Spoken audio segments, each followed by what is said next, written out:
The heavy oak door of Willow Creek Manor groaned in protest as Eleanor Thorne pushed it open, stepping out into the damp, grey embrace of an English autumn morning in 1872. The air hung thick with the scent of decaying leaves and wet earth, a familiar perfume that clung to the Derbyshire countryside like a persistent memory. Eleanor pulled her worn woolen shawl tighter around her shoulders, the rough fabric offering scant comfort against the chill that seeped through the thick stone walls of the ancestral home she managed, more caretaker than mistress since her parents' quiet passing 3 years prior. Her days followed a predictable rhythm as unchanging as the seasons, overseeing the dwindling household accounts with Mrs. Beecham, the perpetually flustered housekeeper, ensuring the solitary gardener, old Mr. Jenkins, hadn't succumbed to rheumatism or the lure of the cider barrel, and taking her solitary afternoon walks along the overgrown paths of the estate, her only companions the rustling hedgerows and the distant cawing of rooks. Today's walk held the added purpose of collecting a package from the village postmistress, Mrs. Gable, a small errand that represented a significant diversion in the quiet tedium of Eleanor's existence. The gravel crunched rhythmically under her sturdy boots as she made her way down the long, tree-lined drive, the skeletal branches of ancient elms forming a stark lattice against the leaden sky. Her thoughts, as they often did, drifted to the sheer weight of responsibility that rested upon her slender frame, the leaking roof in the east wing, the dwindling coal reserves, the persistent damp in the library, a litany of worries that chased themselves in endless circles within her mind, offering no solution, only a constant, low hum of anxiety. Reaching the village high street, a narrow lane flanked by squat stone buildings housing the baker, the blacksmith, and the haberdashery, Eleanor nodded politely to Mr. Henderson, the stooped apothecary, who tipped his hat with a wheezing cough. The bell above the post office door jingled with jarring cheerfulness as she entered the cramped space, thick with the smell of sealing wax and dust. Mrs. Gable, a woman whose spectacles perpetually slid down her nose, greeted her with her usual brisk efficiency, producing a small, paper-wrapped parcel tied with string. "For you, Miss Thorne," she declared, peering over her lenses. "Came on the early coach from Derby." Eleanor murmured her thanks, her fingers tracing the unfamiliar handwriting on the label, a momentary flicker of curiosity quickly extinguished by the thought of the damp ledger awaiting her return. As she turned to leave, clutching the parcel, the door swung open with sudden force, admitting a gust of wind and a tall figure bundled in a heavy greatcoat. Eleanor stumbled back a step, the parcel slipping from her grasp. Strong hands shot out, catching both the parcel and her elbow with surprising deftness. "My sincerest apologies, madam," a deep, resonant voice exclaimed, laced with genuine concern. "Entirely my fault. I was quite lost in thought and failed to mind the door." Eleanor looked up, startled, into a pair of earnest grey eyes set in a face that was perhaps a few years older than her own 23, framed by dark, windswept hair escaping from beneath his hat. His features were strong, almost severe in their lines, yet softened by the evident apology in his expression. He held her elbow for a fraction longer than strictly necessary before releasing it, handing her the rescued parcel. "No harm done, truly," Eleanor managed, her voice sounding unnaturally high to her own ears. A faint warmth crept into her cheeks, unrelated to the chill of the morning. "Thank you for your quick reflexes, sir." He offered a brief, formal bow. "Henry Carstairs, at your service. Newly arrived at Oakridge Lodge, just beyond the rise past your manor, I believe." Recognition dawned. Oakridge Lodge, the neighboring property, had stood empty for years, its ownership tangled in obscure legalities. "Eleanor Thorne, of Willow Creek," she replied, inclining her head. "I had heard the lodge was finally occupied. Welcome to Willow Creek, Mr. Carstairs." "Thank you, Miss Thorne. I hope I haven't caused too much disruption with my arrival." His gaze lingered on her face for a moment, a thoughtful look in his grey eyes, before he seemed to remember himself. "Forgive me, I'm detaining you. Good day." He stepped aside, holding the door open for her. Eleanor murmured another thanks and stepped out into the street, the parcel suddenly feeling heavier in her hands.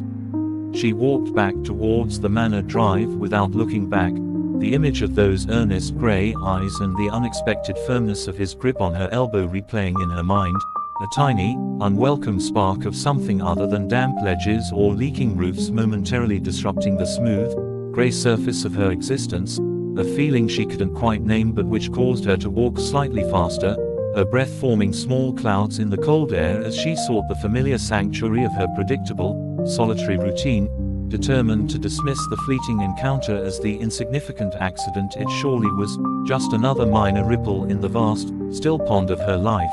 The following days settled back into their accustomed pattern, the brief, jarring interruption of meeting Mr. Carstairs fading like the memory of a particularly vivid dream upon waking. Eleanor immersed herself once more in the minutiae of Willow Creek's slow decline, spending hours in the chilly estate office, her fingers growing stiff as she meticulously recorded expenses in the large ledger: 3 shillings for mending harnesses, 5 shillings for lamp oil, a distressing 17 shillings for the latest coal delivery that wouldn't last the month. The persistent drizzle turned into a steady downpour, drumming against the window panes and turning the grounds into a quagmire, effectively confining her indoors and amplifying the sense of isolation that clung to the old house like ivy. Old Mr. Jenkins reported that the lane to Oakridge Lodge was nearly impassable, confirming Eleanor's suspicion that she wouldn't be encountering her new neighbor again anytime soon, a thought that brought an inexplicable mixture of relief and a peculiar, faint disappointment she refused to examine. The parcel, when finally opened, revealed a book on botany sent by a distant cousin in London, a thoughtful but ultimately irrelevant gift that now sat unread on a side table in the drawing room, gathering dust alongside porcelain shepherdesses. A week after the post office encounter, Mrs. Beecham bustled into the estate office, her face flushed from the kitchen fires. "Miss Eleanor, there's a gentleman caller, a Mr. Carstairs, says he has a matter of estate business to discuss. I've put him in the blue drawing room." Eleanor's quill paused mid-figure, a small blot of ink spreading on the ledger page. Estate business. What possible business could Oakridge Lodge have with Willow Creek beyond shared, neglected boundary hedges? Smoothing her plain, dark skirt and tucking a stray strand of brown hair behind her ear, Eleanor took a steadying breath, banishing the unwelcome flutter in her stomach. She found Henry Carstairs standing by the tall windows of the blue drawing room, looking out at the rain-lashed terrace. He turned as she entered, and again, she was struck by the quiet intensity of his presence, the way his well-cut, though practical, coat emphasized his broad shoulders. "Miss Thorne," he said, offering another of his formal bows. "Thank you for receiving me on such an abysmal day. I fear I must trespass upon your time and your knowledge of the locality." "Mr. Carstairs," Eleanor replied, gesturing towards a threadbare armchair while she took the one opposite. "Please, sit. How may Willow Creek be of assistance to Oakridge Lodge?" He sat, leaning forward slightly, his hands clasped loosely between his knees. "It's the matter of the boundary wall, or rather, the lack of it, between our properties along the western edge, near the old spinney. My surveyor's map is rather ambiguous, dating back decades, and the actual markers appear to be buried or lost entirely under years of undergrowth. I wished to avoid any future misunderstandings regarding land use or maintenance. I hoped you might have access to more recent surveys or perhaps personal knowledge of the traditional line." His request was perfectly reasonable, delivered with calm practicality. Eleanor felt a wave of relief wash over her initial, foolish nervousness. This was simply business. "I believe we do have a more recent survey in the estate archives, Mr. Carstairs, commissioned by my father perhaps 15 years ago," she said, her voice regaining its usual composure. "It should clarify the boundary. I can have Mrs. Beecham fetch it. That would be immensely helpful, Miss Thorne." While they waited, the silence stretched, punctuated only by the relentless rain and the crackle of the meager fire in the hearth. Eleanor searched for something innocuous to say. "I trust you are settling in comfortably at Oakridge Lodge. It stood empty for so long." "It requires considerable work," he admitted with a wry smile that softened the severity of his features. Damp, decay, and a startling variety of wildlife seem to have taken up residence in my absence. But it has good bones, and the situation is peaceful. "Indeed," Eleanor murmured, looking towards the window where grey light filtered through the streaming panes. "Peaceful is certainly one word for it." Mrs. Beecham arrived with a large, rolled parchment, slightly yellowed at the edges. Eleanor spread it carefully on the low table between them, anchoring the corners with a paperweight and a small brass candlestick. Their heads bent closer over the intricate lines and faded notations. "Here," Eleanor pointed, her finger tracing a faint ink line near the edge of the map. "This is the spinney, and this dotted line denotes the boundary. It follows the course of a small, mostly dry stream bed for about 200 yards before angling north." "Ah, I see," Henry murmured, his own finger following hers. "That stream is completely overgrown now, completely invisible. That explains the confusion." As they discussed the map, their fingers occasionally brushing against the parchment, Eleanor became acutely aware of his proximity. The faint scent of wool, damp earth, and something like sandalwood, the focused concentration in his grey eyes as he studied the document, the low timbre of his voice explaining his plans for clearing the boundary. It was all terribly mundane, a discussion of ditches and hedgerows, yet Eleanor found her attention straying from the map to the man beside her, noting the strong line of his jaw, the slight crease of concentration between his brows. When they finally established the agreed line and Henry rose to leave, expressing his sincere gratitude, Eleanor felt an odd sense of the room becoming emptier, quieter. Once he was gone, the rain suddenly seeming louder, the drawing room gloomier, the familiar weight of her responsibilities settling back upon her shoulders with renewed heaviness as she watched his retreating figure from the window, striding through the downpour towards the muddy lane where a patient-looking bay horse waited, the encounter leaving behind a lingering trace of something indefinable, like the scent of rain on stone after a long drought, subtle yet undeniably present. The rain eventually relented, leaving the world washed clean but sodden, the air sharp with the scent of wet grass and turned earth. True to his word, Henry Carstairs set about the task of reclaiming the boundary between Oakridge Lodge and Willow Creek. From her vantage point at the estate office window, Eleanor could observe the slow, methodical progress across the fields, the flash of axes clearing dense thickets of bramble and hawthorn, the rhythmic thud of posts being driven into the soft ground, the figures of Henry himself and a few hired laborers moving like ants against the vast, green expanse.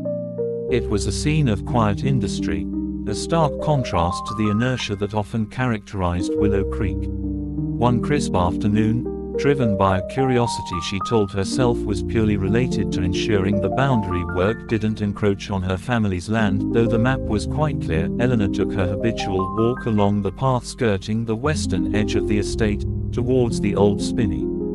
She wore her sturdiest boots, anticipating mud, and carried a small trug basket on the off chance of finding early mushrooms, though the season was likely still too advanced.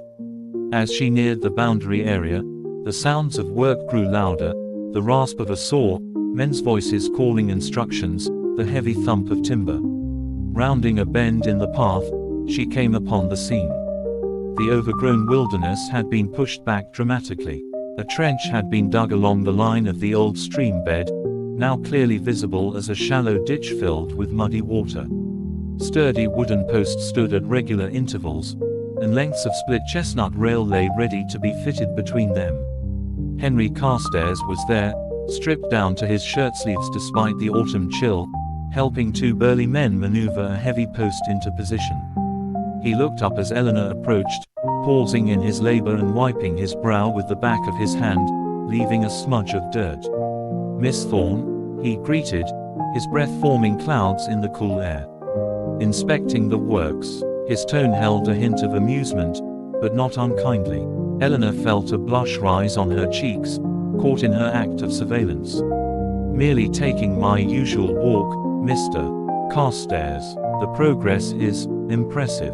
She gestured towards the cleared land. You've achieved a great deal in a short time. Necessity is a powerful motivator, he replied, walking towards the low, moss-covered stone wall that marked the edge of her path, separating it from the boundary works. Establishing clear lines makes for good neighbors, or so I'm told. And it will keep my future sheep from wandering onto your lawns. He leaned casually against the wall, the physical exertion lending a healthy color to his face. Sheep, you plan to stock the land? Eleanor asked, surprised. Oakridge Lodge's pastures had been wild for years. Eventually, he nodded, once the fencing is complete and the pastures properly drained and cleared. A small flock, to begin with. Diversification seems prudent. They talked then, easily, surprisingly so, across the low stone wall. He spoke of the challenges of restoring the lodge, the stubborn damp in the cellars, the rotted floorboards discovered beneath the seemingly sound rug, the sheer quantity of ivy attempting to pull down the stables. She found herself sharing minor woes of Willow Creek, the incessantly dripping conservatory roof, the temperamental kitchen range, the struggle to find reliable help in the village. It wasn't deep conversation, merely the exchange of practicalities, between two people managing old properties, yet Eleanor found it strangely comforting. There was no pity in his eyes when she mentioned the estate's struggles, only a quiet understanding. He asked thoughtful questions about the local soil conditions for his planned pastures, about the best source for lime, about the reputation of the village blacksmith.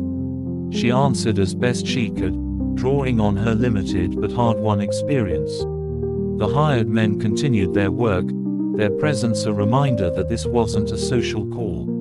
After perhaps 20 minutes, Henry pushed himself away from the wall. I should let you continue your walk, Miss Thorne, and return to earning my laborer's wages. Thank you for the advice regarding the lime. Much appreciated. Of course, Mr. Carstairs. Good luck with the post setting. Eleanor continued her walk along the path bordering the now visible boundary line. She paused at the edge of the spinney, a tangle of ancient oaks and hazel. Looking back, she saw Henry had resumed work, hefting a heavy mallet to drive the post deeper. The rhythmic thud, thud, thud echoed in the still afternoon air, a counterpoint to the rustling leaves and distant caw of a crow. She watched for a few moments longer, the sight of his focused strength, the damp fabric of his shirt clinging to his back as he swung the mallet, stirring an unfamiliar warmth within her, a sensation both unsettling and peculiarly pleasant. Shaking her head slightly, as if to dislodge the feeling, Eleanor turned and walked deeper into the quiet gloom of the spinney, the earthy scent of leaf mold filling her nostrils, the image of Henry Carstairs at work lingering in her mind far longer than the damp chill of the autumn air, a persistent echo of the solid thud of the mallet resonating within her long after the sound itself had faded into the rustling quiet of the woods, a tangible reminder of change taking root just beyond her familiar boundaries. A fortnight passed in a blur of routine punctuated by the distant sounds of activity from Oakridge Lodge, the ring of hammers, the occasional shout, the rhythmic thumping that had become a familiar backdrop to Eleanor's afternoons. She found herself glancing more frequently towards the western boundary during her walks, sometimes catching glimpses of Henry directing the work or riding across his newly cleared fields on the bay horse, which he called Atlas. The fence was rapidly taking shape, a neat, straight line demarcating the two estates, a symbol of order imposed on the previous chaos. One morning, Mrs. Beecham brought unexpected news with the post. Invitation, Miss Eleanor, she announced, placing a crisp, cream-colored envelope on the estate office desk beside the ever-present ledger. From Oakridge Lodge. Eleanor's heart gave an uncharacteristic little jump. She picked up the envelope, her name inscribed in a firm, clear hand. Inside, on equally fine paper, was a brief, formal note. Dear Miss Thorne, now that the boundary works are nearing completion, and as the weather, while still brisk, shows signs of improvement, I find myself in possession of several crates of books inherited with Oakridge Lodge. Their subject matter appears varied, encompassing history, natural philosophy, and some rather obscure agricultural treatises. While sorting them, I recalled your interest in botany from the book I observed during my visit. I wondered if you might care to take tea at Oakridge Lodge next Tuesday afternoon, at 3 o'clock, and perhaps cast your eye over the botanical volumes. There may be something of interest to you, and it would be a welcome diversion from ledges and leaking roofs. Please do not feel obligated.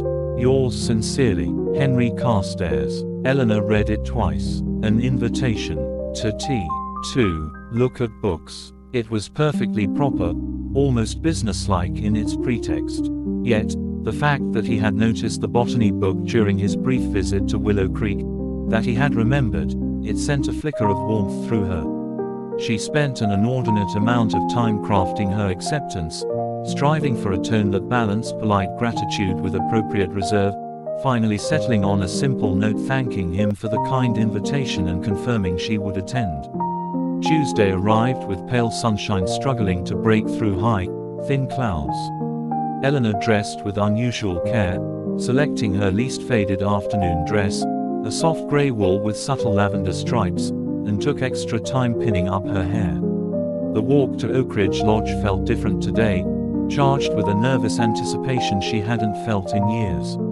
The lodge, as Henry had indicated, bore the marks of vigorous renovation. Scaffolding clung to one end of the facade, piles of fresh timber and stone chips lay neatly stacked near the stables, and the previously overgrown gardens showed signs of having been wrestled into some semblance of order. Henry himself answered the door, looking more like the gentleman neighbor than the laborer she'd seen by the boundary. He wore a well-fitted coat of dark green wool, his hair neatly brushed. "Miss Thorne, welcome. Thank you for coming." He ushered her into a hallway still smelling faintly of sawdust and fresh plaster. The interior was a testament to ongoing work. Dust sheets covered furniture in some rooms they passed, and the walls in the main drawing room, where he led her, were stripped bare to the plaster in places, awaiting repair or paper. But a fire crackled cheerfully in the grate, dispelling the chill, and tea things were laid out on a small table near the window, which offered a view of the newly fenced fields rolling away towards Willow Creek. Several crates of books stood open near the fireplace. "Forgive the state of the place," Henry said, pulling out a chair for her. "It's rather a work in progress. It has wonderful potential," Eleanor replied sincerely, taking in the high ceilings and generous proportions of the room. "You have achieved so much already." Tea was poured by a young maid who seemed slightly awed by her employer. Conversation flowed more easily than Eleanor had anticipated, centered initially around the books. Henry had been right. The botanical volumes were a treasure trove, beautifully illustrated folios on English wildflowers, a comprehensive guide to orchard management, even a rare monograph on mosses and lichens. Eleanor found herself genuinely absorbed, exclaiming over plates of delicate ferns or intricate dissections of seed pods. Henry listened attentively, asking intelligent questions, revealing a quiet interest in the natural world himself. They moved on to other topics: the challenges of managing an old house, the peculiarities of village life, the merits of different breeds of sheep for the local pasture. He spoke of his background briefly, mentioning time spent managing estates in the north before inheriting Oakridge Lodge unexpectedly from a distant relative. Eleanor spoke sparingly of her own life, of the quiet responsibility that had settled on her young shoulders. Yet, there was an ease between them, a sense of mutual understanding forged through shared practical concerns. As the pale afternoon light began to fade, casting long shadows across the unfinished room, Eleanor realized with a start how much time had passed. "I mustn't keep you any longer, Mr. Carstairs," she said, rising reluctantly. "Thank you for the tea, and for allowing me to see these wonderful books." "It was my pleasure, Miss Thorne, truly," Henry replied, rising as well. "Perhaps you would allow me to lend you one or two. The monograph on mosses seems particularly suited to our damp climate." He selected a volume with beautiful hand-colored plates. "If you're sure," Eleanor asked, touched by the offer. "Absolutely. Consider it a small return for your boundary expertise." He walked her to the door, the borrowed book tucked under her arm. Standing on the step in the cooling air, the scent of wood smoke from the lodge's chimneys mingling with the damp earth smell, Henry hesitated for a moment. "Miss Thorne, I hope you might permit me to call again at Willow Creek. Perhaps next week. There's a matter concerning the shared drainage ditch at the lower field boundary that I'd value your opinion on." It was a flimsy pretext, as transparent as the high clouds overhead. The drainage ditch was a minor, well-established feature. Yet, Eleanor found herself nodding. "Of course, Mr. Carstairs, I would be happy to consult the estate maps." Their eyes met in the gathering twilight. A simple, unspoken understanding passed between them, as clear as the newly built fence line. The invitation to tea had been accepted. The request for another meeting was granted. The formal dance of neighborly interaction had begun, its steps slow, measured, and filled with a quiet, burgeoning promise that warmed Eleanor far more effectively than the drawing-room fire as she walked back towards Willow Creek in the dusk, the precious book held close, the memory of Henry's steady grey gaze lingering like the last rays of the sun on the horizon. True to his word, Henry Carstairs appeared at Willow Creek the following Wednesday afternoon, punctually at 2 o'clock. The pretext of the shared drainage ditch was swiftly dispatched. Eleanor produced the relevant map section. They spent perhaps 10 minutes confirming its course and agreeing it posed no immediate issue, and that was that. Yet, neither seemed inclined to end the visit. The autumnal sunshine, weak but welcome, streamed through the tall windows of the blue drawing room, illuminating dust motes dancing in the air. Seated opposite each other once more, the silence that fell was comfortable rather than strained. Henry complimented the room's proportions, despite its shabbiness, and inquired after the dripping conservatory roof. Eleanor found herself describing it in more detail than she intended, even mentioning the exotic, half-dead palm her mother had cherished that still huddled miserably in one corner. "Perhaps it needs repotting," Henry suggested mildly. "Or simply a thorough clean of the glass.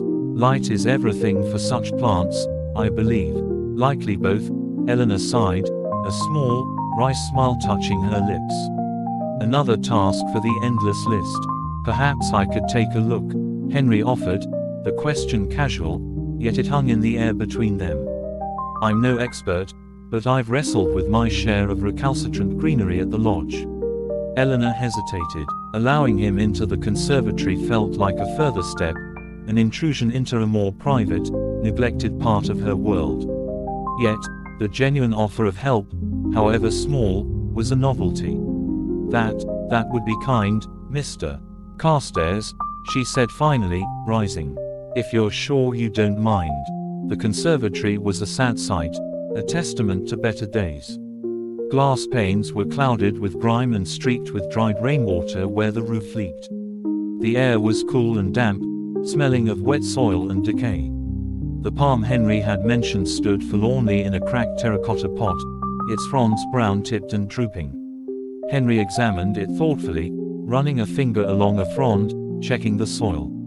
Root-bound, certainly, he diagnosed, and starved of light under this grime. A larger pot, some fresh soil mixed with sharp sand for drainage, and a thorough cleaning of. These windows would do wonders. And fixing that leak, of course. He gestured upwards to a persistent drip landing in a rusty bucket.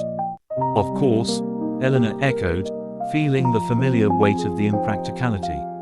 "Pots, soil, glaziers, all cost money." Henry seemed to sense her thoughts. "The cleaning, at least, is something easily tackled," he said, his tone practical. "A bucket, some vinegar, a cloth, and a little effort on a dry day. I could lend you a ladder stable enough for the lower panes." It was such a simple, sensible suggestion. Why hadn't she thought of it? The sheer domestic mundanity of it, offered without fuss, struck her. "Thank you, that's very practical advice." They lingered in the conservatory, talking of plants, the hardy geraniums that thrived despite neglect near the door, the stubborn ivy trying to force its way through a cracked pane, the potential of the space if it were ever restored. Henry spoke of his plans for a small kitchen garden at the lodge come spring. Eleanor found herself sharing her mother's long-ago dream of growing orchids, a dream as faded as the conservatory's paintwork. Back in the drawing room over another pot of tea, Mrs. Beecham, Eleanor noted, had provided the slightly less chipped china. The conversation drifted. Henry mentioned finding a box of old letters in an attic beam at the lodge, correspondence between previous owners and the Thorne family from decades past. They speak of summer picnics by the stream, joint ventures in sheep shearing, a time when the estate seemed more connected, he remarked, sipping his tea. A different world, Eleanor murmured, a pang of something like loss sharp in her chest. Her parents had been more reclusive, her own life had known no such neighborly camaraderie. Perhaps not entirely lost, Henry said quietly, his gaze meeting hers over the rim of his cup. The simple words held a weight that made Eleanor's breath catch. He didn't elaborate, and she couldn't find a response, but the unspoken suggestion hung there, fragile yet potent. When he finally rose to leave, the afternoon light was slanting low and golden through the windows. At the door, instead of the formal bow, Henry simply offered his hand. After a slight hesitation, Eleanor placed hers in it. His grip was firm and warm, lingering for a brief, charged moment. "Thank you for the tea and the consultation, Miss Thorne," he said, his voice low. "The drainage ditch is secure, and the palm has a fighting chance. Thank you for your advice, Mr. Carstairs," Eleanor managed, withdrawing her hand, the warmth of his touch seeming to spread up her arm. "And for the loan of the ladder. I shall endeavor to tackle the windows soon." He smiled then, a proper smile that reached his grey eyes, transforming his usually serious face. "I shall look forward to seeing the results. Good afternoon, Miss Thorne." He turned and walked down the drive. Eleanor closed the heavy door slowly, leaning her back against its solid oak for a moment. The quiet of the house pressed in, but it felt different. The lingering scent of his sandalwood soap seemed to mingle with the familiar smells of dust and beeswax. The memory of his hand clasping hers, the warmth of his smile, the quiet suggestion in his words, perhaps not entirely lost, resonated within her, displacing the usual anxieties about coal and leaks. She walked back to the estate office, not to the ledger, but to the window overlooking the western boundary. The new fence stood stark and straight in the late afternoon light, no longer just a demarcation line, but a connection. Henry Carstairs was no longer merely the new neighbor, he had become a presence, a quiet disruption in the grey landscape of her life, bringing with him not grand gestures, but simple offers of help, shared interests in books and botany, and a gaze that held a promise she wasn't yet ready to name but which warmed her from the inside like the memory of the afternoon sun, a gentle, persistent glow against the encroaching autumn chill. The silence of Willow Creek was no longer empty. It was filled with the echo of a conversation just ended and the anticipation of the next. The promised ladder arrived the next morning, delivered by one of Henry's taciturn laborers who simply propped it against the conservatory wall and touched his cap before departing. Its presence was both a practical solution and a tangible reminder of Henry's visit, standing like a silent sentinel outside the grimy glass. Eleanor, however, found herself strangely reluctant to begin the task immediately. It felt like crossing a threshold, an acceptance of his help that somehow made the connection more real, more significant, and thus more daunting.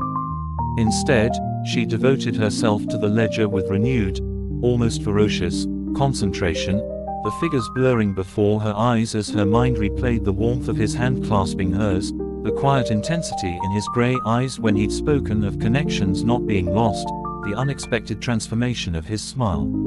Mrs. Beecham, observing her mistress's unusual preoccupation and the flush that occasionally rose to her cheeks even in the cool office, merely hummed to herself as she dusted, a knowing glint in her eye that Eleanor carefully avoided. The borrowed monograph on mosses proved a welcome, absorbing distraction during the long evenings. Its intricate illustrations and detailed descriptions of tiny, resilient life forms thriving in damp crevices and on weathered stone offered a peculiar comfort, a world of quiet persistence mirroring her own in ways she hadn't anticipated. Days passed, marked by the deepening autumn colors and the increasing bite in the air. Willow Creek felt subtly altered. The silence held an expectant quality, as if the house itself was waiting.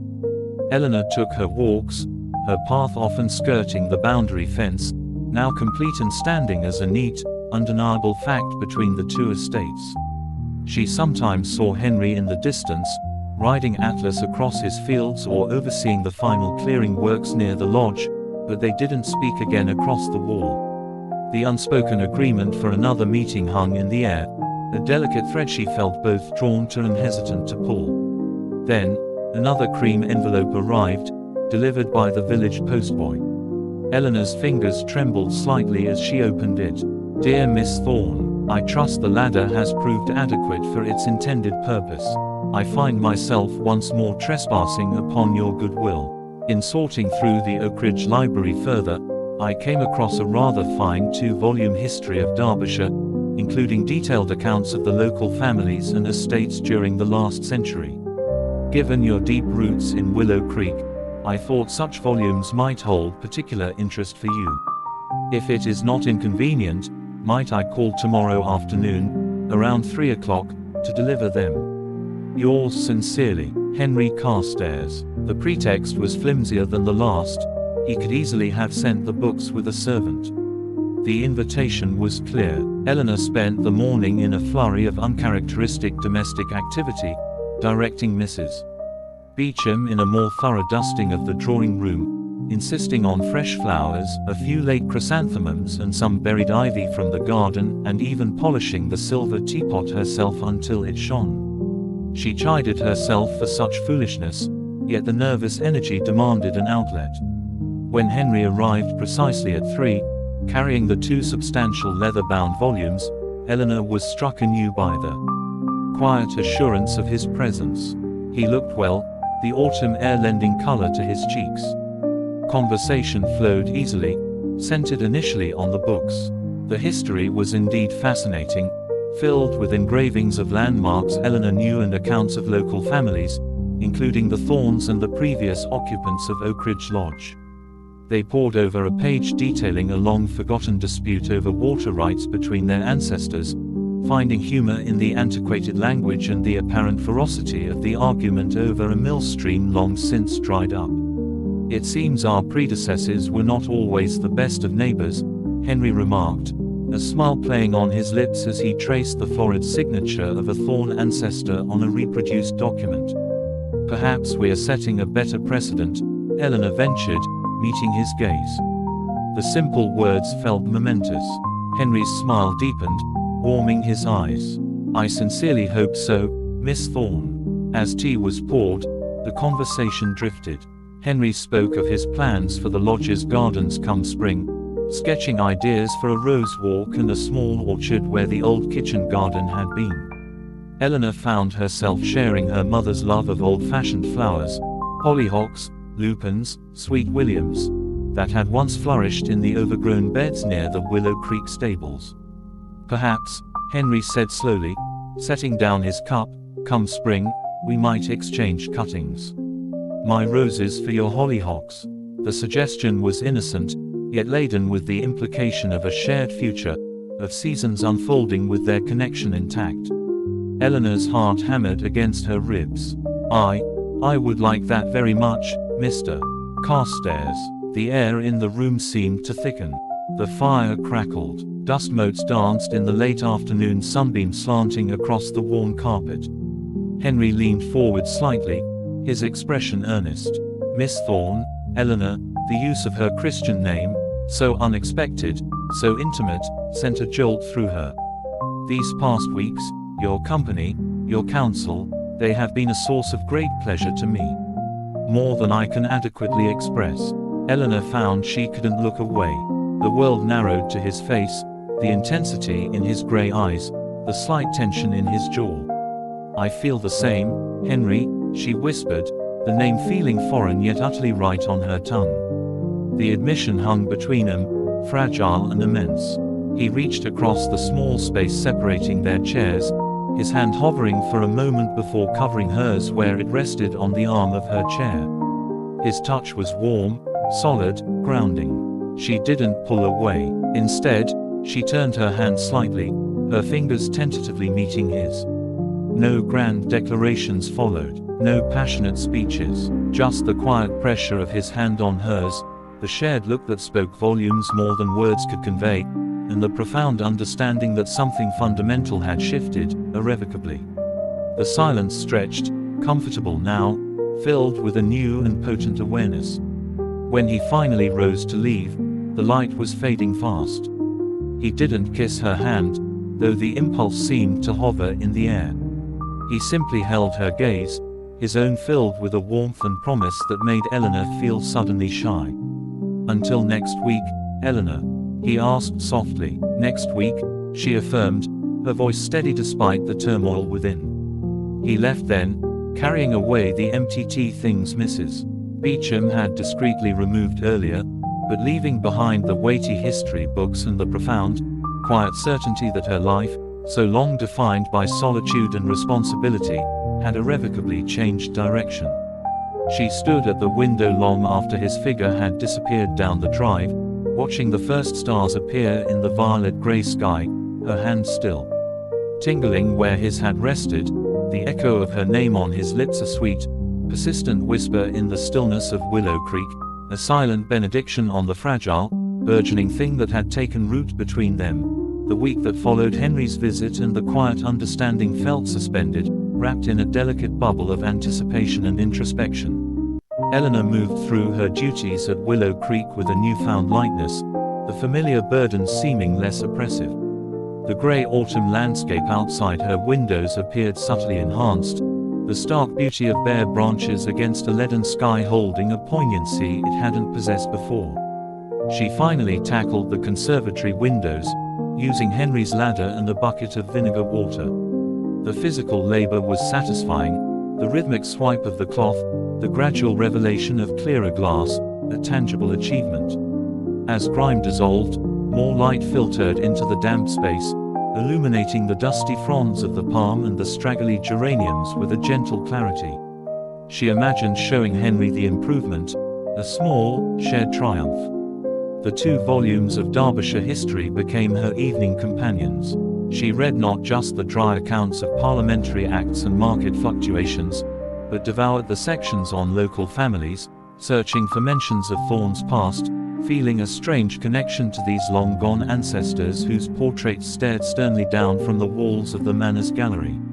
She lingered over a passage describing a Thorne ancestor's marriage to a daughter of the Oakridge family generations back, a union that had briefly united the estates before fortunes shifted and wills divided them again.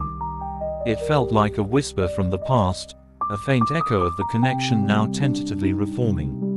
Mrs.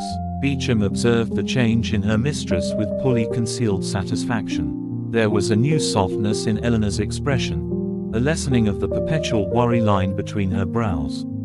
The housekeeper took to humming old ballads while she worked, and even old Mr.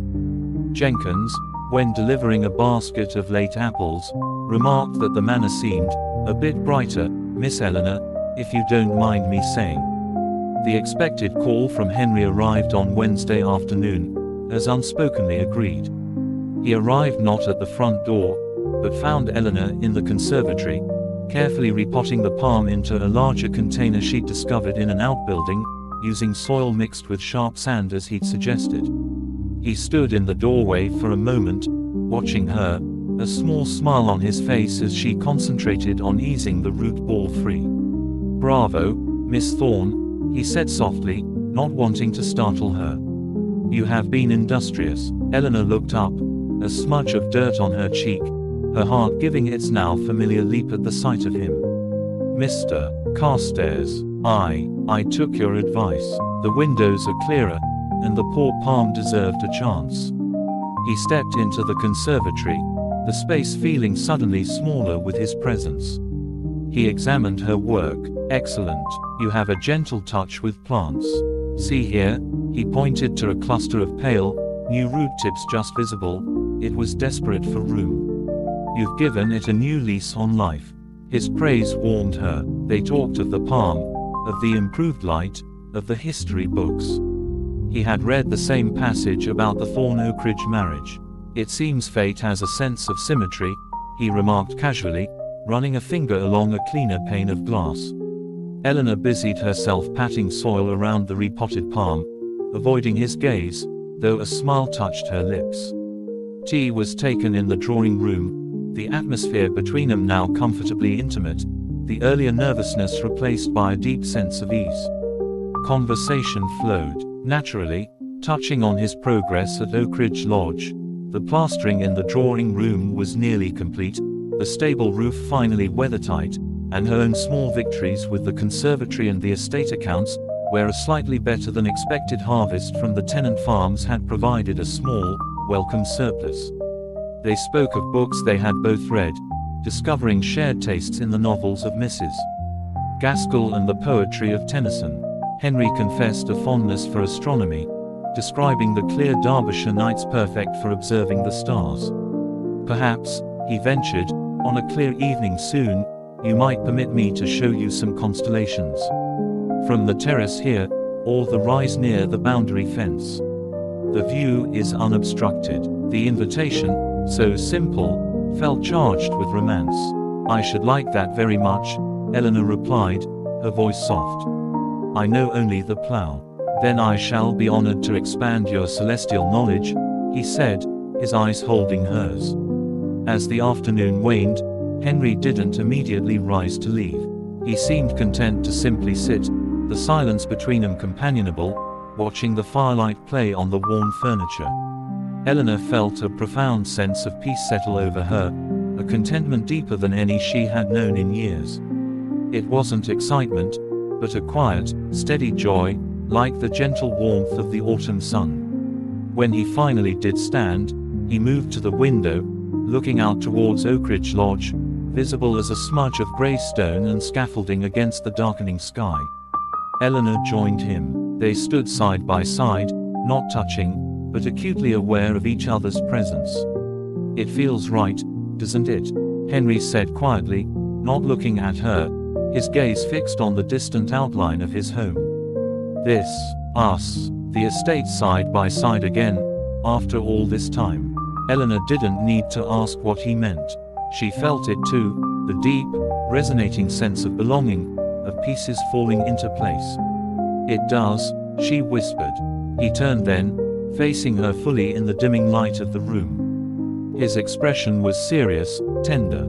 "Eleanor," he began, his voice low and resonant, "these weeks, knowing you, it has shown me a future I hadn't dared imagine. A future of shared sunsets over these fields, of hollyhocks and roses blooming in our gardens, of quiet evenings by the fire discussing books and stars." He took a half-step closer. "My feelings for you are deep and true. You have brought light into a life I thought would be one of solitary duty. I find I cannot contemplate that life without you in it." He reached out, slowly, giving her time to retreat, and gently took both her hands in his. "Eleanor Thorne, would you do me the very great honor of becoming my wife?" The question hung in the air, simple, profound, the culmination of every glance, every touch, every quiet conversation across stone walls and teacups. Eleanor looked into his earnest grey eyes, seeing the reflection of the firelight, seeing the hope, the vulnerability, the unwavering certainty. All the years of loneliness, of responsibility shouldered alone, of grey days stretching endlessly ahead, seemed to dissolve in that moment. A wave of pure, unadulterated happiness surged through her, so powerful it brought tears to her eyes. She tightened her fingers around his. "Henry," she breathed, her voice thick with emotion, yet clear. "Yes, oh, yes, with all my heart." A radiant smile broke across his face, transforming it utterly. He raised her hands to his lips, pressing a fervent kiss onto her knuckles. Then, releasing one hand, he cupped her cheek, his thumb gently brushing away a tear that had escaped. He leaned down, slowly, giving her time, and pressed his lips to hers. It was a gentle kiss, tender and seeking, a promise sealed. It held the quiet strength of the man, the depth of his feeling, and the shared future unfolding before them. When they parted, Eleanor rested her forehead against his shoulder for a moment, breathing in the scent of wool and sandalwood, and Henry, feeling the solid, reassuring beat of his heart. Outside, the first stars began to prick through the twilight, tiny points of light heralding the vast, beautiful expanse of the night sky, and the equally vast, beautiful expanse of the life they would now build together, side by side, beneath the enduring watchfulness of the Derbyshire hills and the ancient stones of Willow Creek and Oakridge Lodge, finally united once more. The news, shared first with a beaming Mrs. Beecham, who immediately declared she'd known it from the first moment she laid eyes on that Mr. Carstairs, and then with old Mr. Jenkins, who blinked rapidly and offered a gruff, "Congratulations, Miss, Sir," spread through Willow Creek and the village of Willowbrick with the quiet efficiency of autumn mist settling in the hollows. There was no grand announcement, no society column in a London paper, yet the subtle shift was felt. The baker added an extra loaf to the manor order, the apothecary inquired after Miss Thorne's health with unusual solicitude, and even the perpetually flustered postmistress, Mrs. Gable, managed a genuine smile when Eleanor collected her mail. The world seemed to soften its edges around Eleanor. The weight of Willow Creek, while still present, now felt shared, a burden halved rather than doubled. Henry was a constant, steady presence, calling almost daily, sometimes on estate business, now genuinely shared concerns about boundary ditches or coppicing the shared spinney, but more often simply to be near her. They walked the estates together, bundled against the November chill, Henry pointing out features of the land he was coming to know, Eleanor sharing the history embedded in every copse and hedgerow of her ancestral home. They planned, tentatively at first, then with growing excitement, for their future. The damp in the library at Willow Creek, the leaking conservatory roof, the rotted floorboards at Oakridge Lodge, these were no longer insurmountable problems, but shared projects, challenges to be tackled together. Henry insisted Willow Creek would remain her home, a Thorne bastion, but spoke warmly of creating a home for them at Oakridge Lodge, restoring it to its former grace. "A place for both our histories," he said one afternoon as they surveyed the lodge's main drawing room, the plaster now smooth and white, awaiting paper. "Our books, our plants, our future." The simple word, "our," resonated deeply with Eleanor. It was a word her life had lacked for so long. The engagement ring arrived a week after his proposal, delivered by Henry himself in a small velvet box. It was not ostentatious, but perfect in its elegance, a single, clear pearl set in a delicate band of old gold. "It belonged to my grandmother," Henry explained, his voice husky with emotion as he slid it onto her finger. "A woman of quiet strength and great kindness, much like you." Eleanor gazed at the pearl, luminous against her skin, a symbol of purity and the hidden depths of the ocean, a perfect reflection of the love she felt, deep, enduring, and born from the quietest of beginnings. It felt like a tangible connection to his past, now intertwined with hers. Their moments of privacy were cherished, often found in the conservatory at Willow Creek, now significantly brighter and less damp thanks to Eleanor's efforts and the promise of imminent roof repairs Henry had arranged. They sat side by side on a wrought iron bench rescued from a corner, surrounded by the repotted palm already showing signs of perking up and the geraniums, discussing everything and nothing. Henry told her more of his life before Derbyshire, his years managing a large, windswept estate in Northumberland, his unexpected inheritance of Oakridge Lodge from a great-uncle he'd met only once, his initial apprehension about the derelict property that had now become the center of his world. Eleanor shared memories of her parents, her father's quiet scholarship, her mother's love of music that had once filled the manor's rooms, the slow fading of their lives that had left her alone so young. They spoke of hopes, for the estates, for a family perhaps, someday, for a life filled with simple contentment. One such afternoon, as pale winter sunlight streamed through the clean glass, Henry produced a small, leather-bound notebook. "I've been sketching," he said, almost shyly. "Ideas for the gardens, for our gardens." He opened it to reveal delicate pencil drawings. Plans for the rose walk at Oakridge, incorporating Eleanor's beloved hollyhocks along the back border, sketches for restoring the overgrown parterre at Willow Creek, even a design for a small greenhouse attached to the lodge's conservatory. "For your orchids," he said softly, pointing to the greenhouse sketch. "Your mother's dream. Perhaps we can make it a reality." Tears welled in Eleanor's eyes, not of sadness, but of overwhelming gratitude and love. He remembered. He wanted to build her dreams alongside his own. "It's beautiful, Henry," she whispered, tracing the lines of the greenhouse with her fingertip, the pearl on her finger catching the light. "Utterly beautiful." He closed the notebook and took her hand, linking his fingers with hers. They sat in comfortable silence, watching the weak sun gild the edges of the palm fronds. The world outside the glass was turning brown and gray, preparing for winter's sleep, but inside the conservatory, surrounded by the promise of green growth and shared plans, it felt like spring was already stirring in their hearts. The challenges hadn't vanished, the roof still leaked in places, the ledges still needed balancing, the future held uncertainties, but faced together, hand in hand, they seemed manageable, even inconsequential compared to the profound joy of their union. The pearl on Eleanor's finger was a constant, cool reminder of his vow, of the quiet strength of their bond, forged not in grand passion, but in shared purpose, mutual respect, and the deep, abiding affection that had blossomed slowly and surely in the fertile ground of their neighboring estates, a love as enduring and resilient as the ancient stones of Willow Creek itself. Winter descended upon Derbyshire with a quiet determination, draping the hills and fields in a thick blanket of snow that muffled sound and turned the world into a monochrome etching. At Willow Creek, the season brought a different kind of warmth, one that radiated from within. The engagement period became a time of quiet preparation and deepening intimacy. Henry's presence was woven into the fabric of the manor's daily life. He joined Eleanor for simple meals in the breakfast room, the fire crackling companionably as they discussed the day's tasks. He helped her review tenant agreements, his practical mind offering sound advice honed by his northern estate experience. He even spent a morning with old Mr. Jenkins, assessing the state of the manor's orchards and planning pruning strategies for the spring, the two men finding common ground in their respect for the land.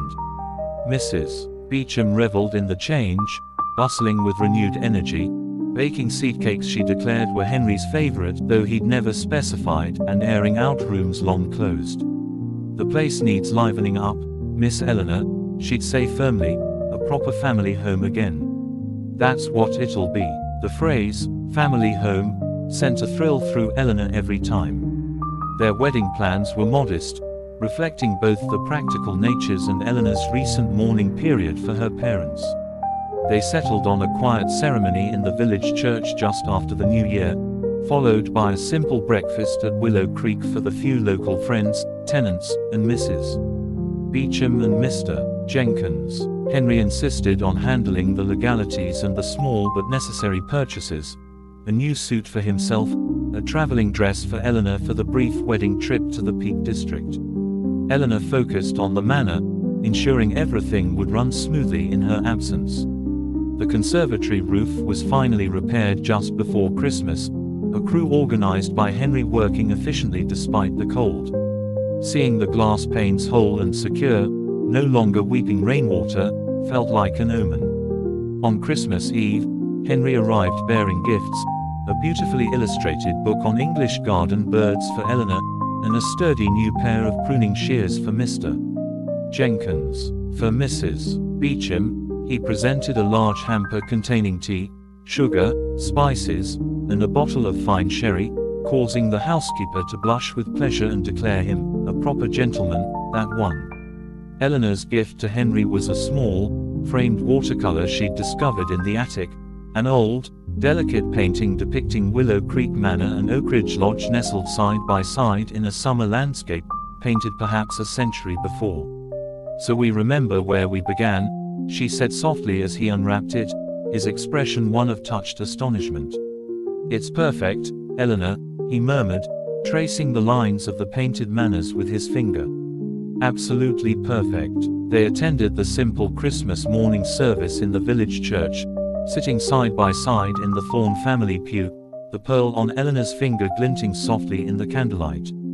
The familiar carols, the scent of pine boughs, the frosty air outside, everything felt imbued with a new, profound significance. Sharing the hymns, the prayers, the quiet reverence of the season with Henry beside her felt like the first step into the shared life. After the service, they walked back to Willow Creek through the crisp, snow-covered lanes, their breath pluming in the cold air, Henry's arm firmly linked with hers. The manor welcomed them with the smell of roasting goose and wood smoke. Mrs. Beecham had outdone herself, laying a festive table in the breakfast room. They ate together, just the two of them, by the fire, the snow falling softly outside the windows, creating a world of hushed, white beauty. It was intimate, peaceful, filled with a deep contentment. They spoke little, comfortable in the silence, sharing smiles and the simple pleasure of good food and warmth. Later, as twilight painted the snow blue and purple, Henry produced a small telescope he'd brought. Bundled in thick cloaks and scarves, they ventured onto the cleared terrace. The sky was astonishingly clear, the cold air sharp as crystal. Henry adjusted the telescope, his hands steady despite the chill. "Look," he whispered, guiding her to the eyepiece. Eleanor peered through. The view took her breath away. A cluster of stars, brighter and denser than she'd ever seen, resolved into a swirling river of light, the Milky Way, vast and majestic, stretching across the inky blackness. "Oh, Henry," she breathed, awestruck. He stood close behind her, a solid presence against the cold. "It puts things in perspective, doesn't it?" he said softly, his voice close to her ear. "Our worries, our joys, all part of something so much larger, so ancient." He gently turned the telescope.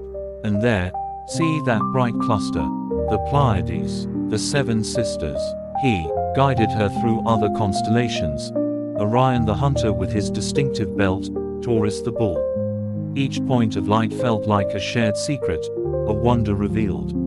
Standing there on the terrace, the vast, cold universe stretching infinitely above them, the snow-covered earth silent below, Eleanor felt an overwhelming sense of connection, to Henry, to the enduring land beneath the snow, to the countless generations who had looked up at these same stars from these same hills.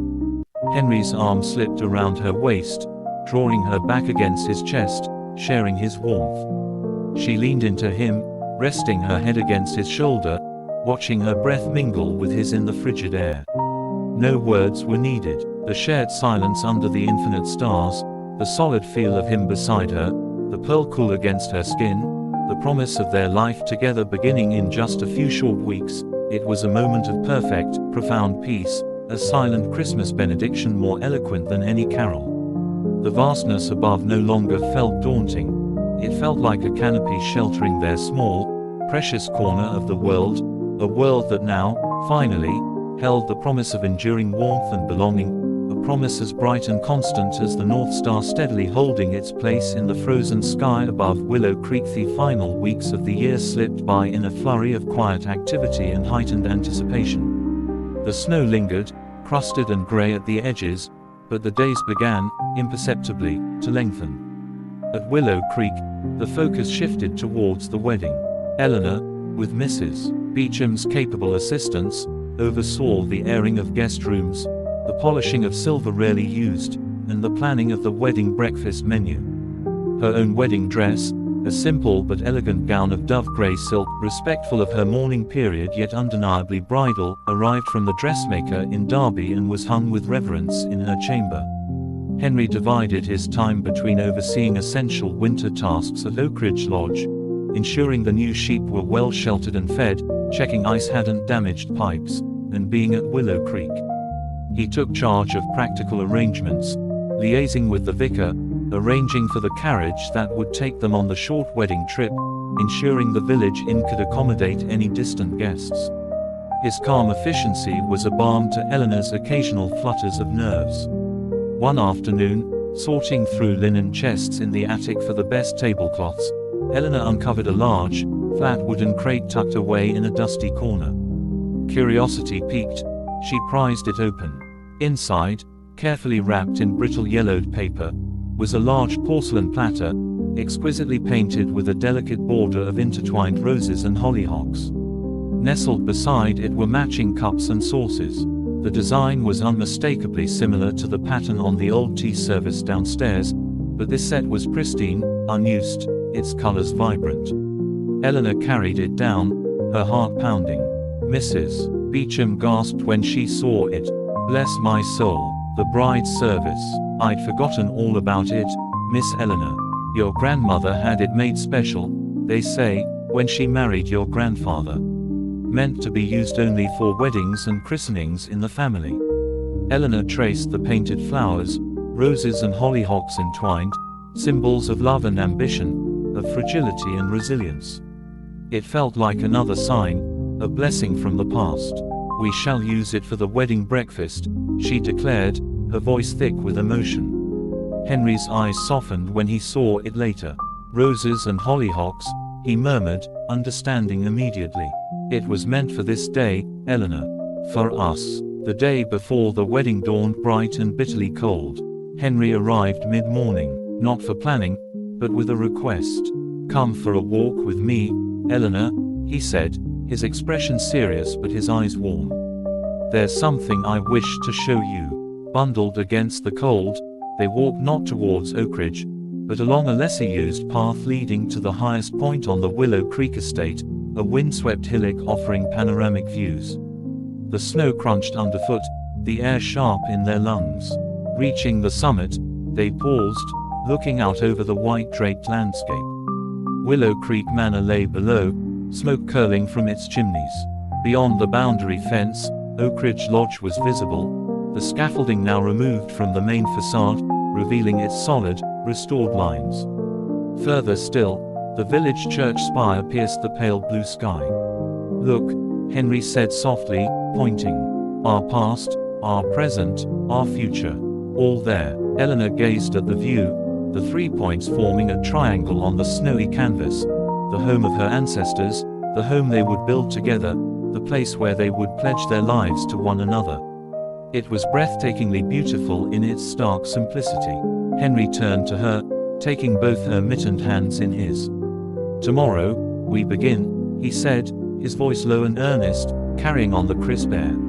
"I know it won't always be easy. There will be leaks to mend and ledges to balance and winters like this one. But standing here, seeing it all laid out, knowing I will face it all with you by my side," he squeezed her hands. "Eleanor, you are my home. More than any stone walls or acres of land. You are the heart of it all. I promise you, with everything I am, to cherish you, to stand beside you, to build a life of kindness and respect and shared purpose."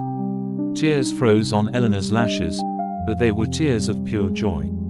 She looked into his beloved face, etched with sincerity and love against the bright winter sky.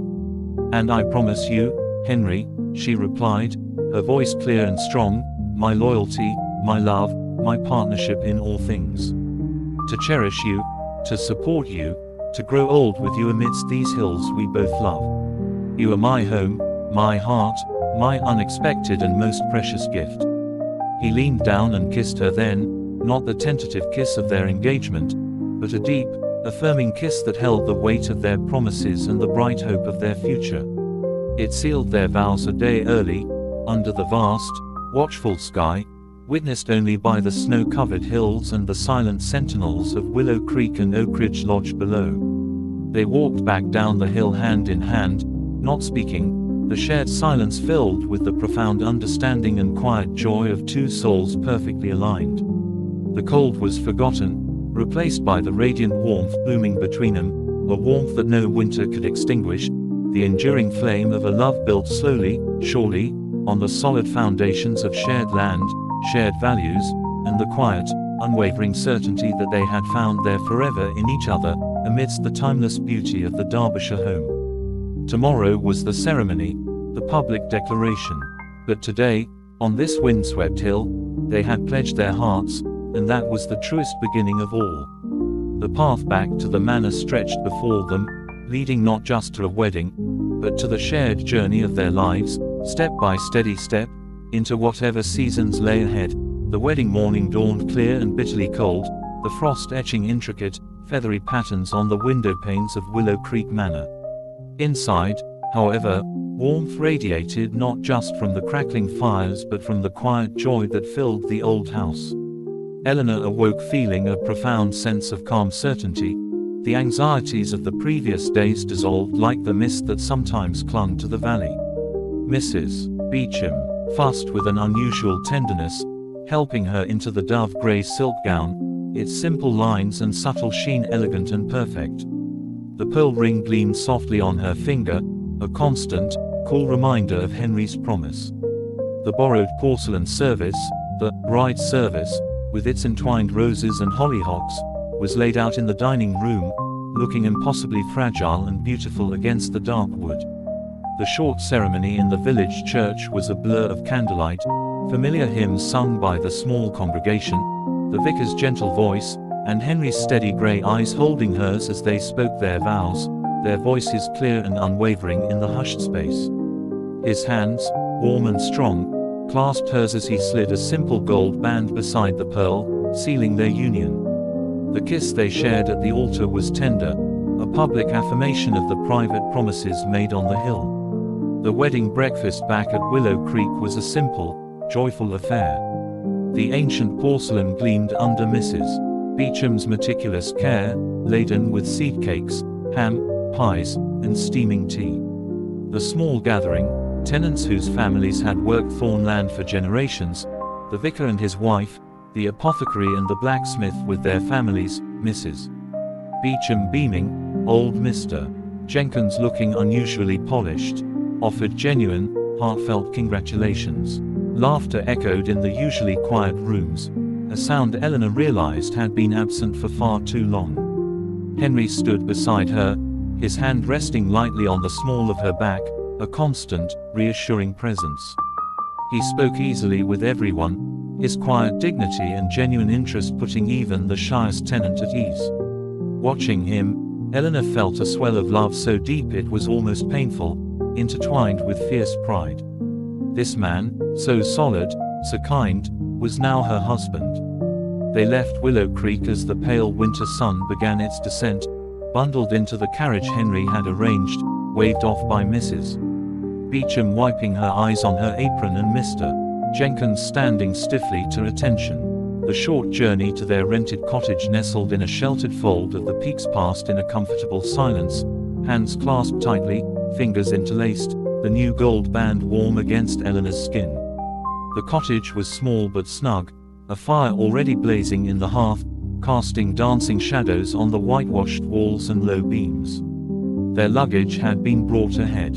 For a moment, standing in the quiet, unfamiliar space, the enormity of the change settled upon Eleanor. She was no longer Eleanor Thorne of Willow Creek Manor. She was Eleanor Carstairs, wife of Henry Carstairs of Oakridge Lodge. Henry turned to her, sensing the shift.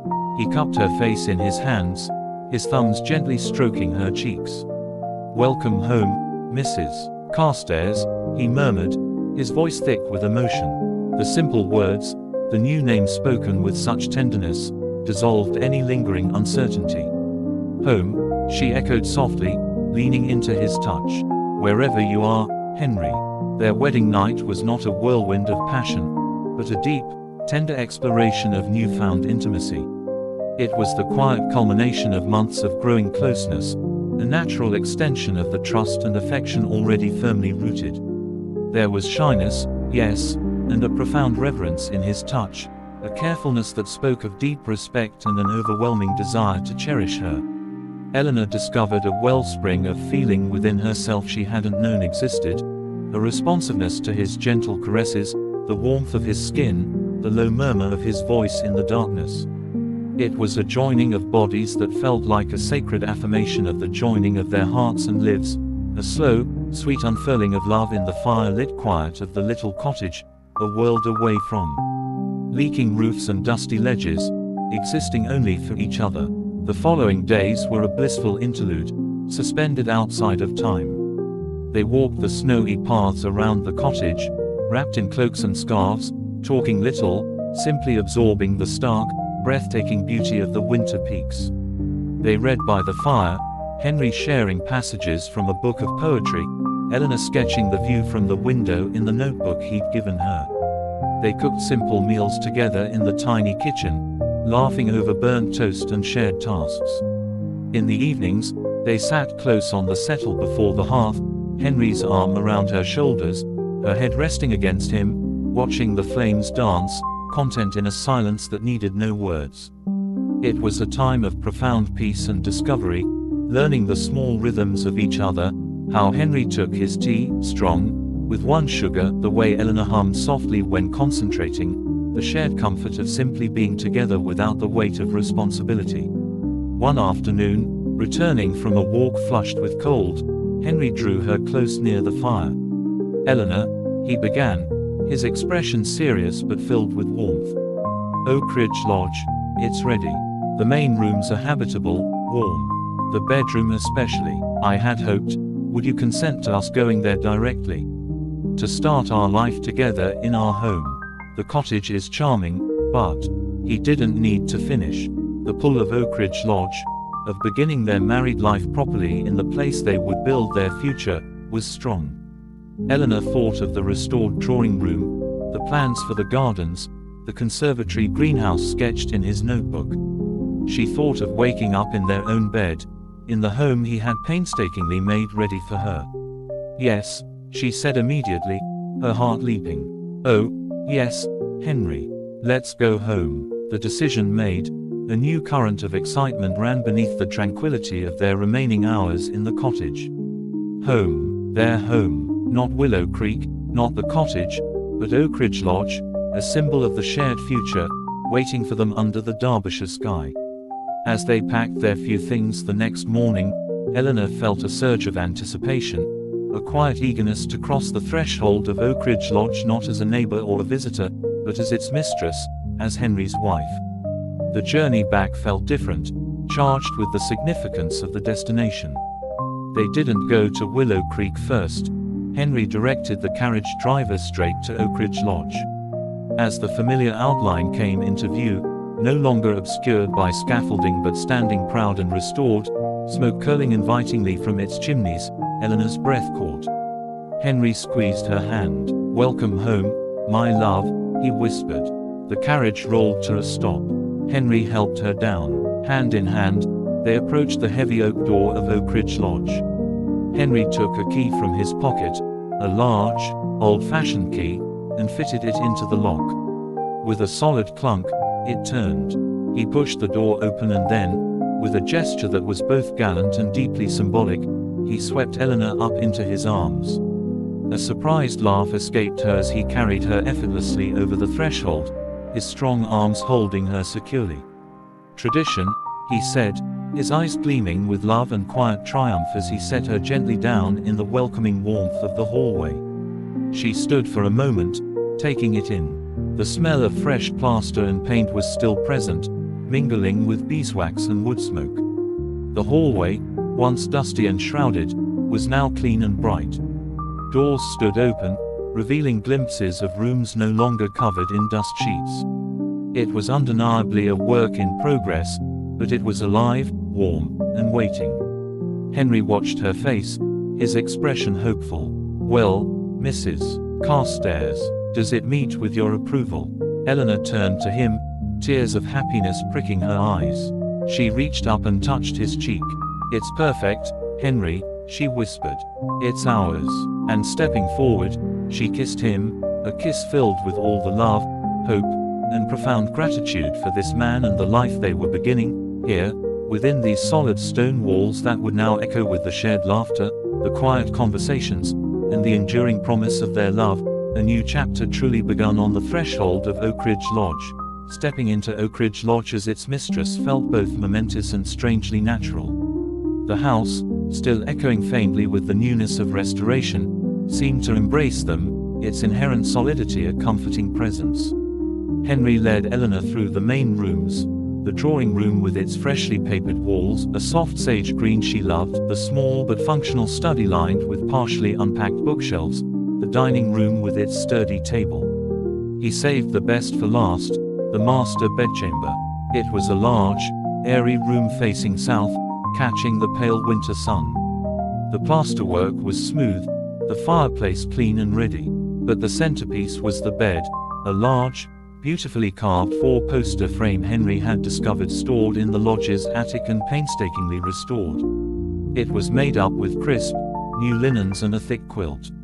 "I thought it deserved to be used again," Henry said softly, watching her reaction. Eleanor walked towards it, running her hand over the smooth, dark wood. "It's beautiful, Henry, truly." The knowledge that he had done this for her, prepared this sanctuary, filled her with a deep sense of being cherished.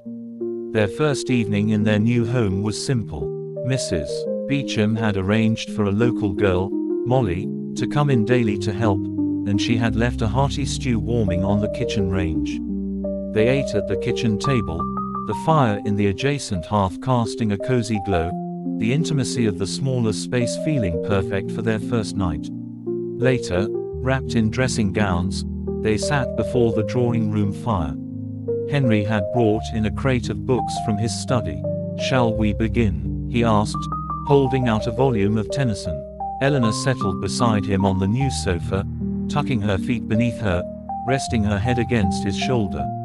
He began to read aloud, his deep voice filling the room, weaving the familiar verses into the fabric of their new beginning.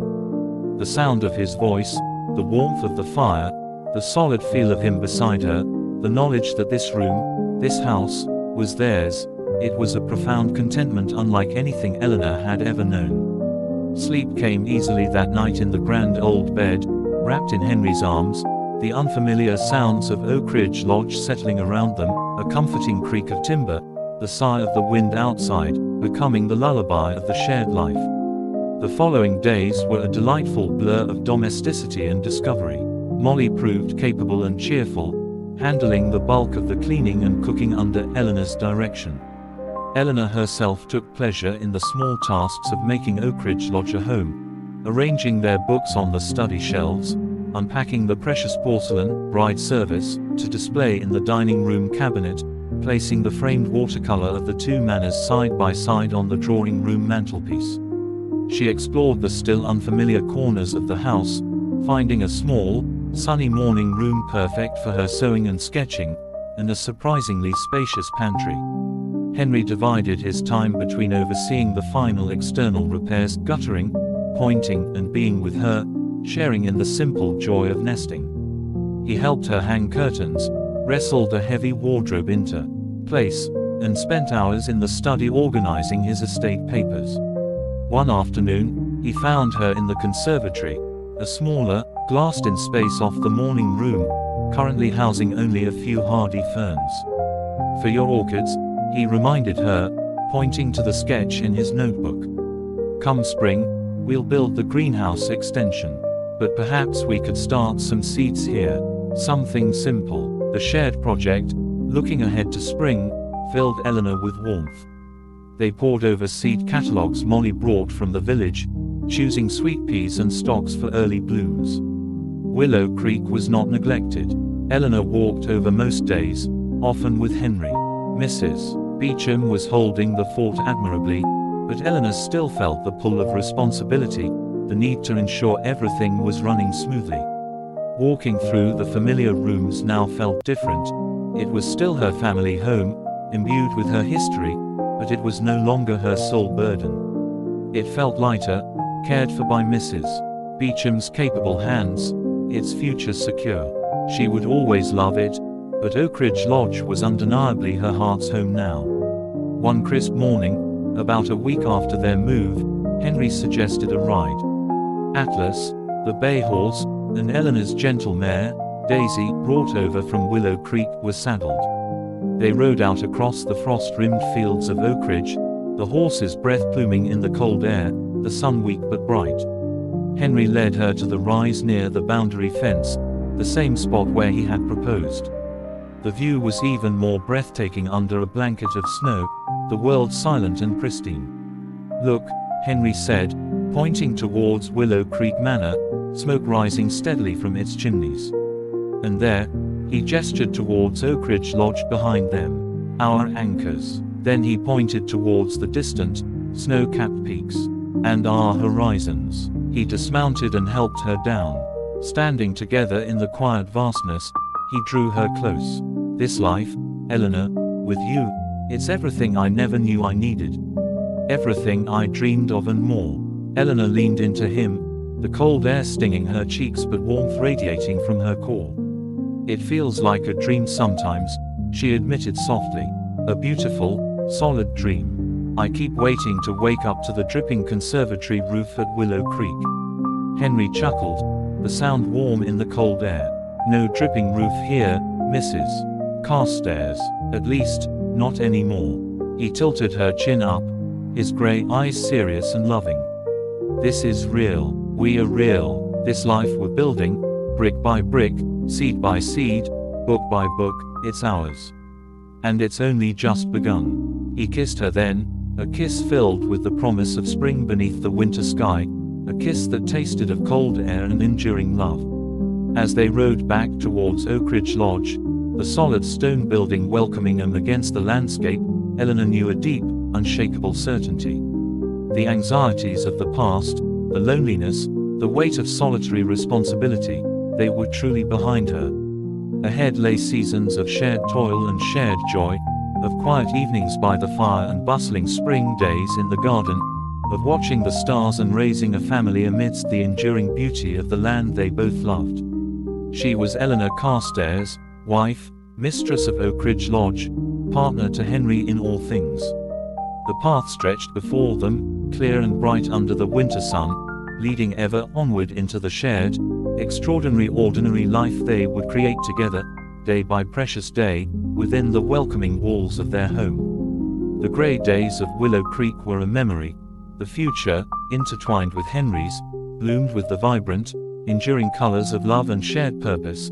Spring arrived in Derbyshire not with a fanfare of blossoms, but with a slow, stubborn thaw. The snow receded reluctantly, leaving fields sodden and lanes treacherous with mud. At Oakridge Lodge, however, the season brought a different kind of burgeoning life. Henry's small flock of hardy Derbyshire Gritstone ewes, carefully selected and brought to the lodge's newly repaired pastures just before the deep winter, began to show the unmistakable signs of impending motherhood. Their sides swelled, their movements grew slower, and a quiet vigilance settled over Henry.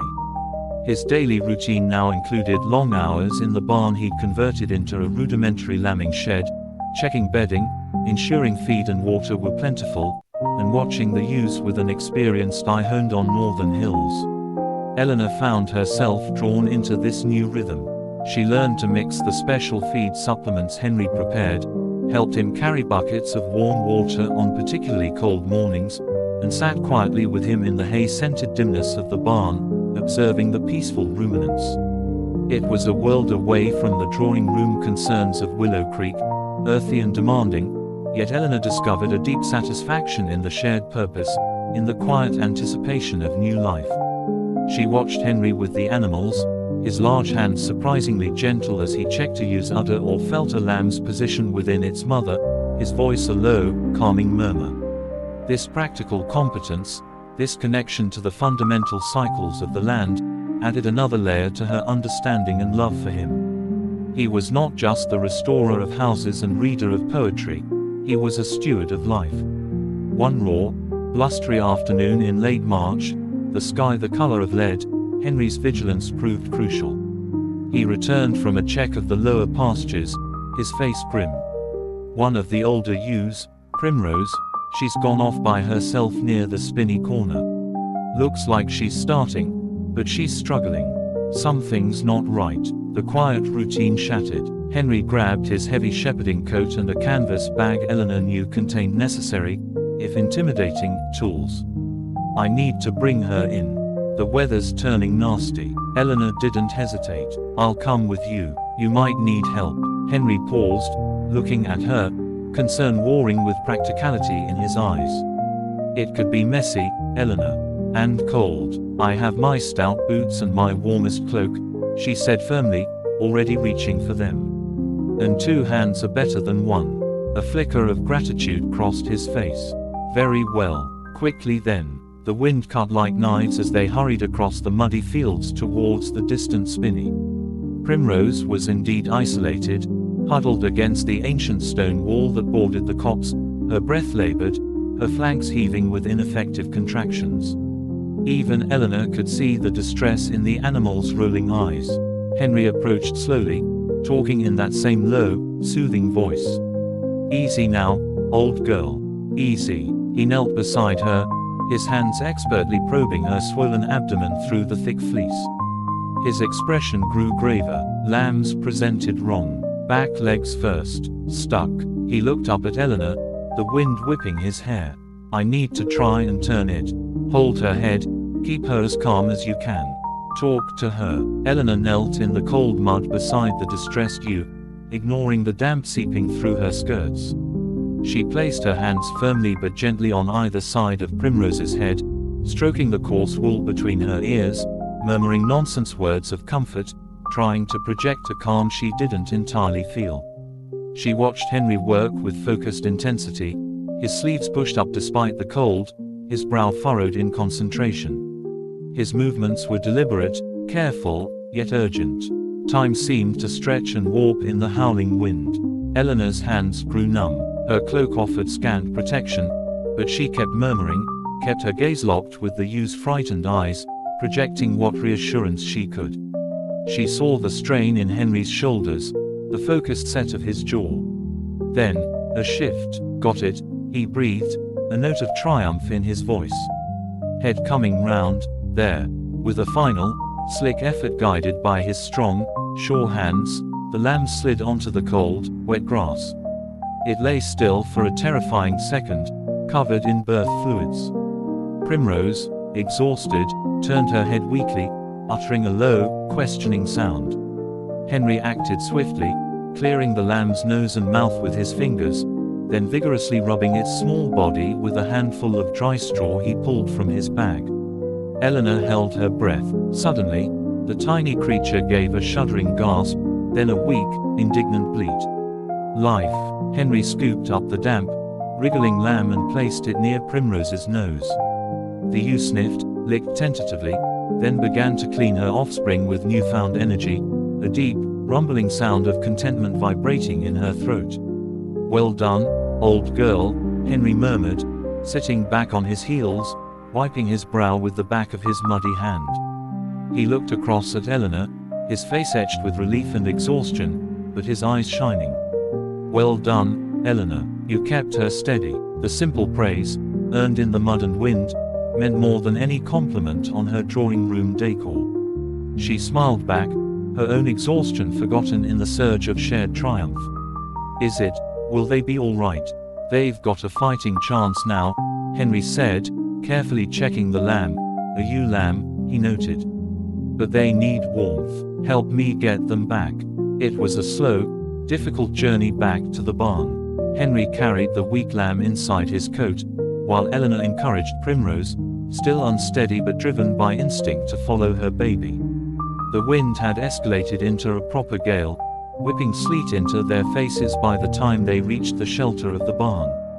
Inside, the relative quiet and the smell of hay and animals felt like sanctuary.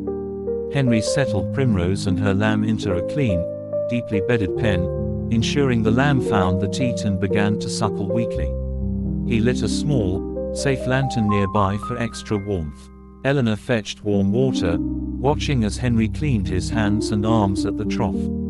The adrenaline of the ordeal began to ebb, leaving them both chilled to the bone and utterly spent, but bound by an unbreakable thread of shared experience. Back in the warmth of Oakridge Lodge, Molly had anticipated their return, a pot of strong, hot tea and a plate of thick slices of bread and cheese waiting on the kitchen table. They sat in silence for a moment, steaming mugs cradled in cold hands, the storm rattling the windows. Eleanor looked at Henry across the table, his hair plastered with sleet, mud smeared on his cheek, his shirt damp and rumpled. He looked utterly weary, yet there was a quiet light in his eyes, a deep satisfaction. "You saved them," she said softly.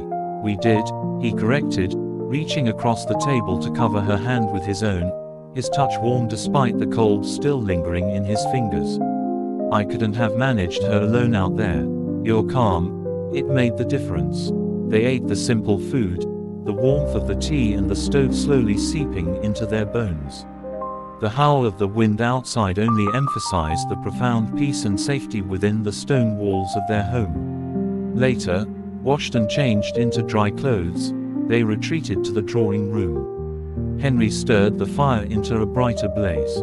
Eleanor brought the thick quilt from their bed, and they settled together on the sofa, wrapped in its warmth and each other. Henry picked up the Tennyson volume, but didn't open it immediately. He simply held Eleanor close, her head resting on his shoulder. "Today," he said, his voice a low rumble in the quiet room, "this is what it means. Partnership, facing the storm, the mud, the difficult things, together. And bringing life through it." Eleanor nestled closer, listening to the steady beat of his heart beneath her ear, feeling the solid strength of him, the lingering scent of hay and lanolin on his skin. She thought of the tiny lamb, fighting for life in the sleet, now safe and warm with its mother. She thought of Henry's capable hands, his unwavering focus, his quiet courage. She thought of her own mud-stained skirts, the cold wind on her face, the shared effort. It hadn't been elegant or easy. It had been raw and real, and it had bound them closer than any drawing room conversation or starlit walk ever could. Together, she echoed softly, the word imbued with new depth, new meaning, forged in the crucible of a Derbyshire spring storm. The fire crackled, the wind moaned outside, but within the circle of Henry's arms, wrapped in the shared warmth of the quilt and their hard-won triumph, Eleanor Carstairs knew a contentment as deep and solid as the ancient hills themselves. This was their life, their love, not just the quiet evenings and the planned gardens, but the mud, the struggle, the saving of life, faced side by side. And it was, in its messy, demanding, beautiful reality, absolutely perfect. The silence that followed wasn't empty.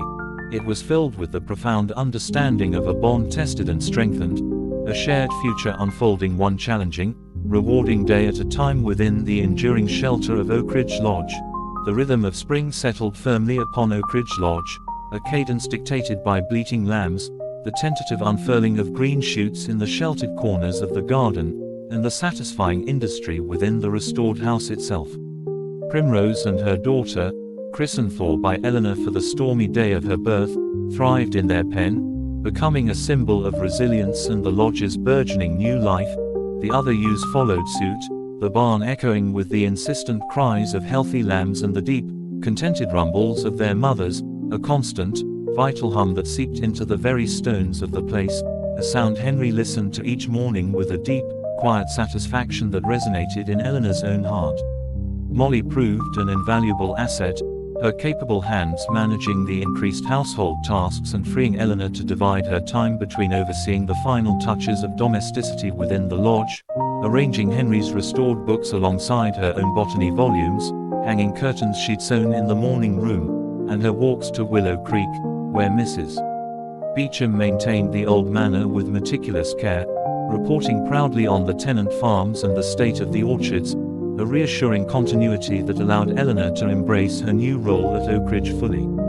Henry, meanwhile, was consumed by the demands of the season. Beyond the constant vigilance required for the flock, he oversaw the draining of waterlogged lower pastures, the repair of winter-damaged fences, and the careful planning for spring planting in the kitchen garden plot he'd staked out near the stable block. One bright morning, however, he interrupted Eleanor as she sketched early daffodils pushing through the damp earth near the terrace. "Leave that for a moment, my love," he said, his eyes alight with a suppressed excitement she hadn't seen since the wedding. "There's something I need your opinion on. It's rather urgent." Intrigued, Eleanor set aside her notebook and followed him, not towards the barn or the fields, but around the side of the house, towards the conservatory.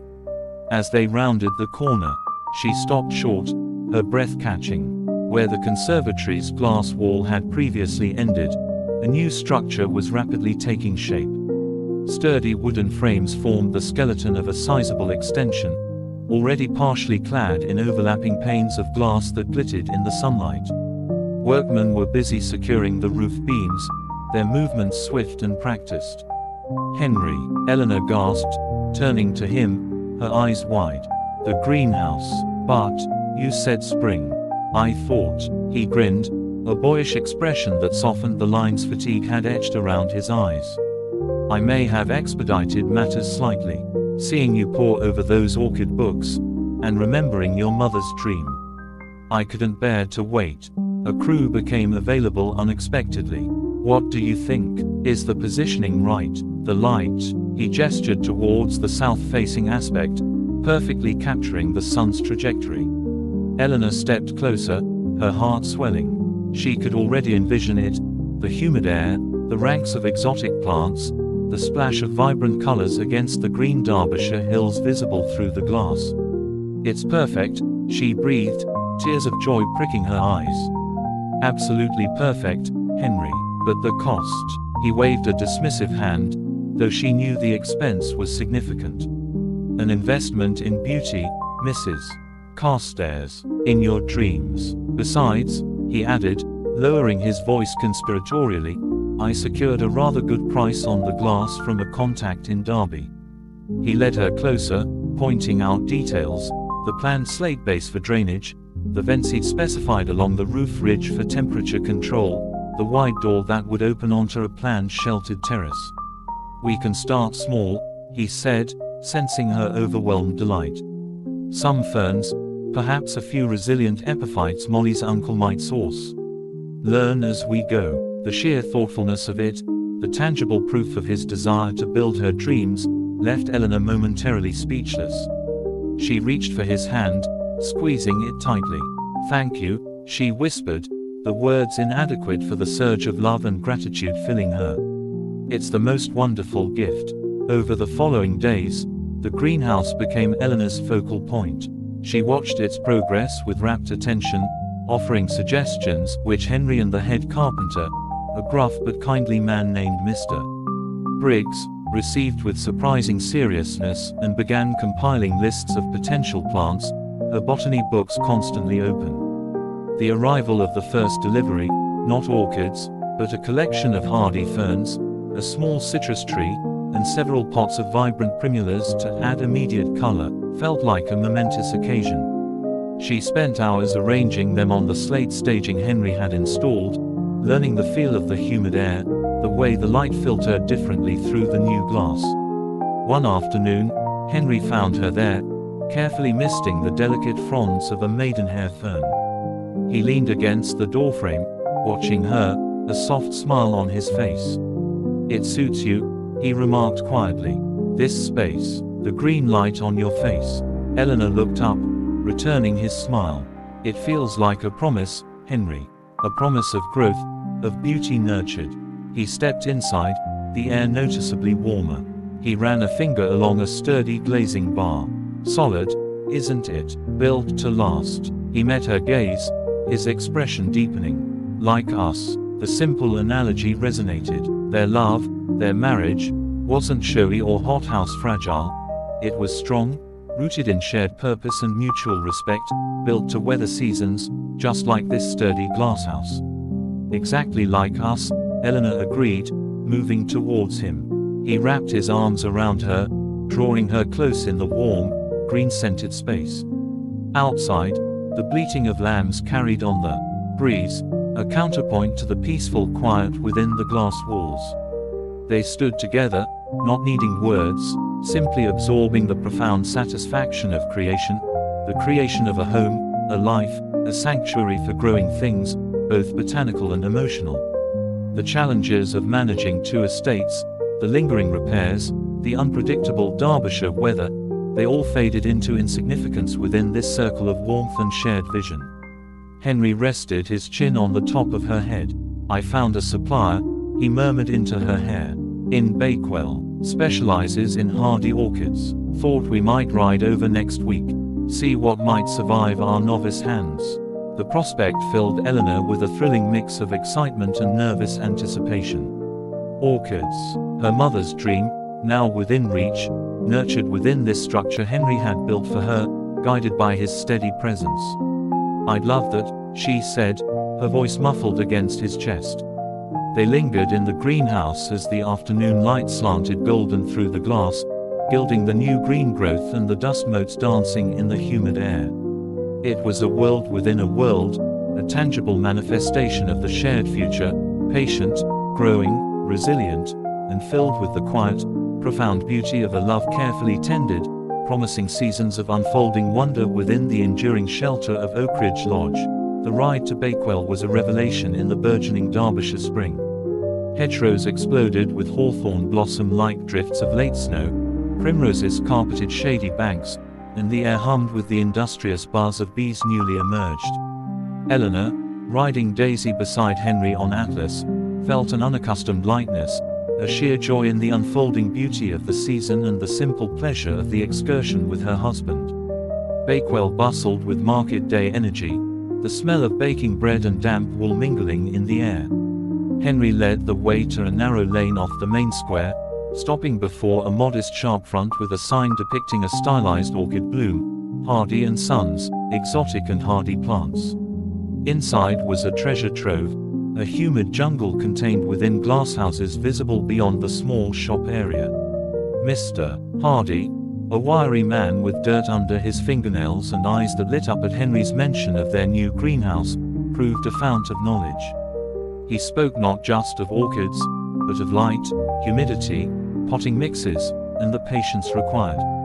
He guided them past towering, flamboyant specimens Eleanor knew were far beyond their skill, towards benches holding smaller, hardier plants. For beginners, Mr. Hardy declared, pointing to a group with thick, leathery leaves and sprays of small, intricate flowers. Ludicea discolor, the jewel orchid, gorgeous foliage, tolerant, and these, he indicated pots with grassy leaves and delicate stems bearing clusters of starry white blooms, applowns. Hardy little things, they like it cool. Perfect for a Derbyshire greenhouse. He also suggested robust Paphiopedilums, ladies' slipper orchids, and certain terrestrial cymbidiums. Eleanor was captivated, her initial nervousness replaced by fascination. Henry watched her, his expression indulgent, occasionally asking practical questions about watering schedules or pest control. They left Bakewell some time later, their saddlebags carefully packed with 3 small ludiceas, 2 pots of clones, a single, promising Paphiopedilum with a fat, green bud, and a bag of specially recommended orchid compost. Mr. Hardy's detailed instructions were tucked securely in Eleanor's pocket. The journey home felt charged with a new kind of anticipation. "Do you think they'll survive us?" Eleanor asked, half joking, half serious, as Oakridge Lodge came into view. Henry reached across, briefly covering her hand.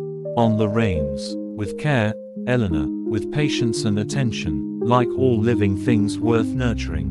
Back at the lodge, the new acquisitions were installed in the greenhouse with near reverence. Eleanor followed Mr. Hardy's instructions meticulously, mixing the compost, carefully repotting the ludiceas and plants, positioning them on the slate staging where the light seemed optimal. The Paphiopedilum, its bud promising future beauty, was given a place of honor. The simple act felt momentous, a connection not just to her mother's long-ago yearning, but to the very essence of growth and nurture that seemed to permeate their life at Oakridge. Days settled into a new pattern woven around the greenhouse. Misting the orchids became Eleanor's first task each morning, a quiet ritual of care. She noted the subtle changes, a new leaf unfurling on a ludicea, the plain flowers opening fully, revealing their intricate, delicate beauty. She spent hours reading, cross-referencing Mr. Hardy's advice with her botany books, filling her notebook with observations.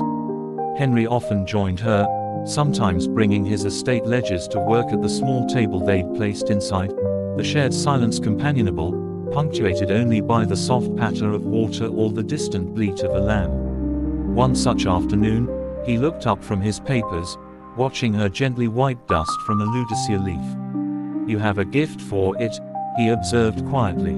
"They look happier already." Eleanor smiled, touched. "I hope so. It's surprisingly calming, Henry.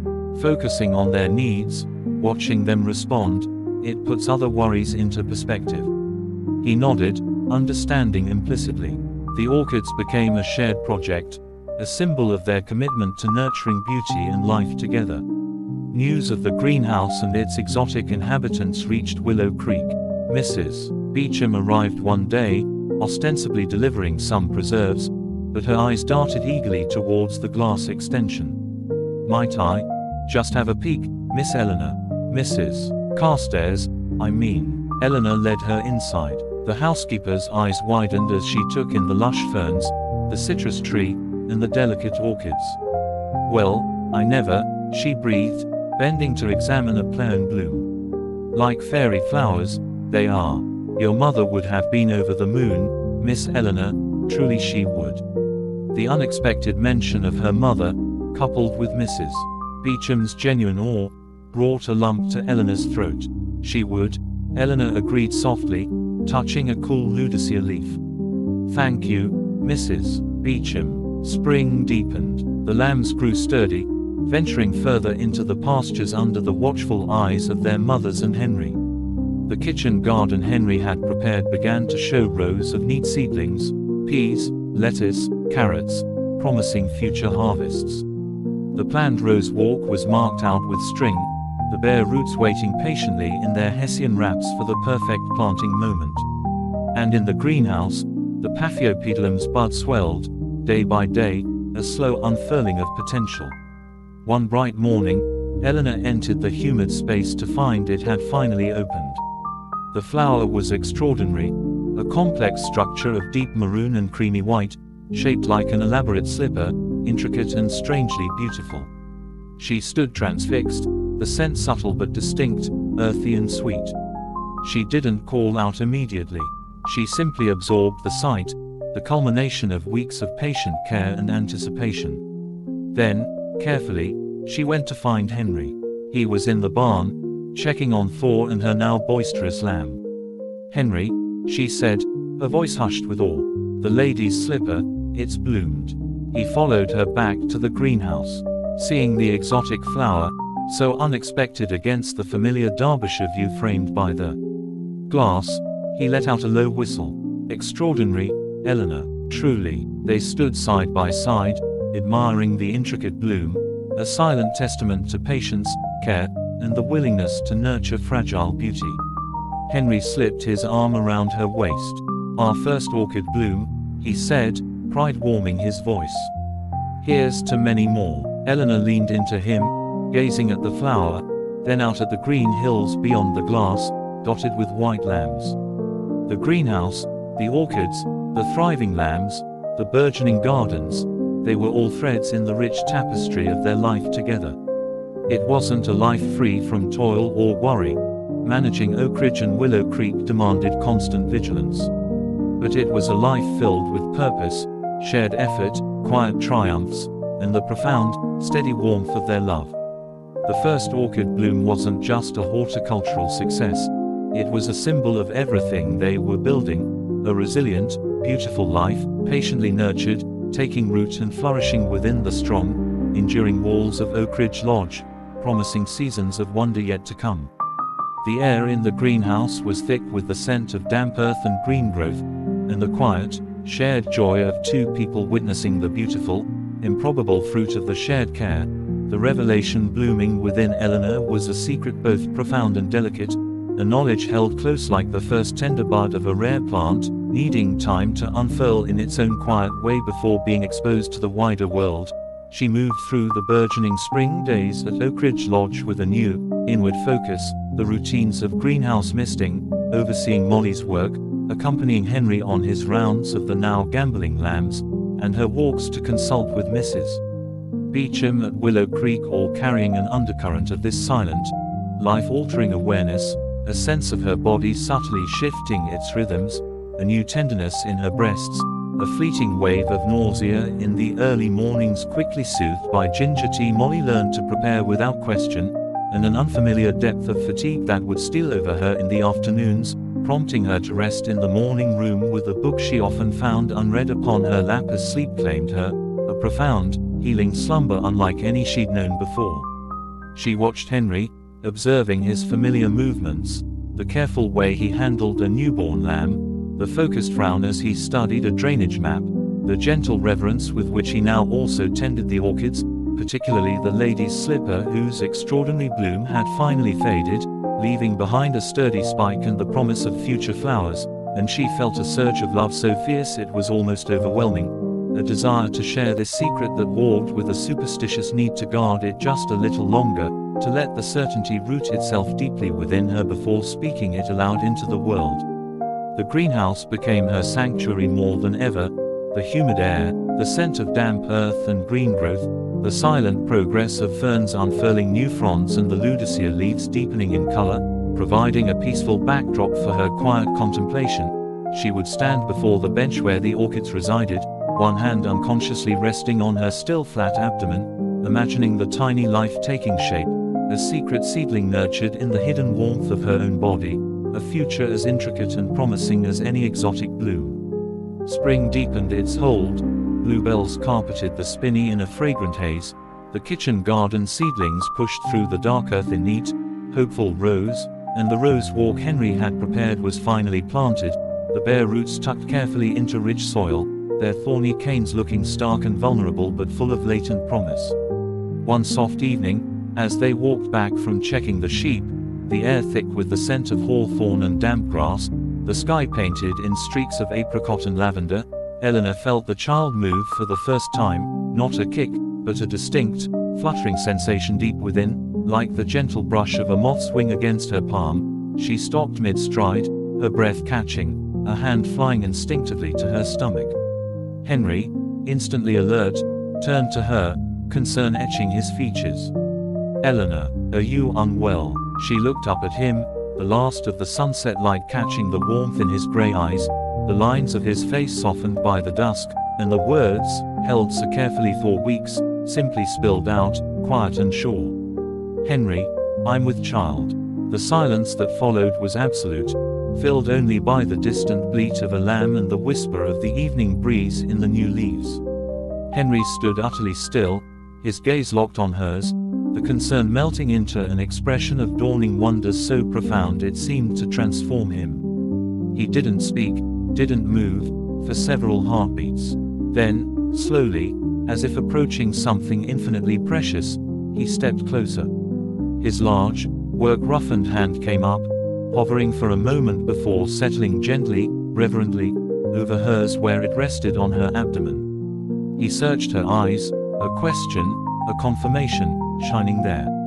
Eleanor nodded, tears welling, a smile breaking through. "Yes," she whispered, "it's true." A sound escaped him then, a soft exhalation that was almost a sob, a release of breath he seemed to have been holding for a lifetime.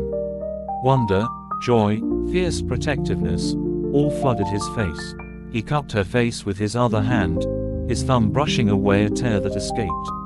"Eleanor," he breathed, his voice thick with emotion, husky with awe. "My dearest Eleanor." He leaned his forehead against hers, his eyes closed for a moment, breathing her in, sharing the profound intimacy of the moment. When he drew back, his eyes were bright. "How long are you? Is everything?" "Weeks," she murmured, leaning into his touch. "Since before the lady's slipper bloomed, I think.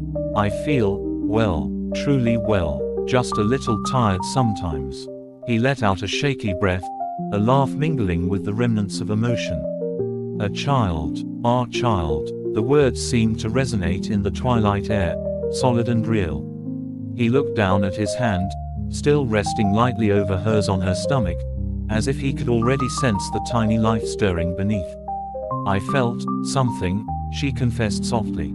"Just now, a flutter." His gaze snapped back to hers, filled with renewed awe. "You did," she nodded, "like a butterfly, very faint." He bent his head, pressing a tender, lingering kiss first to her lips, then to the place where their hands were joined, over the secret life within. "Welcome, little one," he whispered against her skin, his voice a fervent prayer.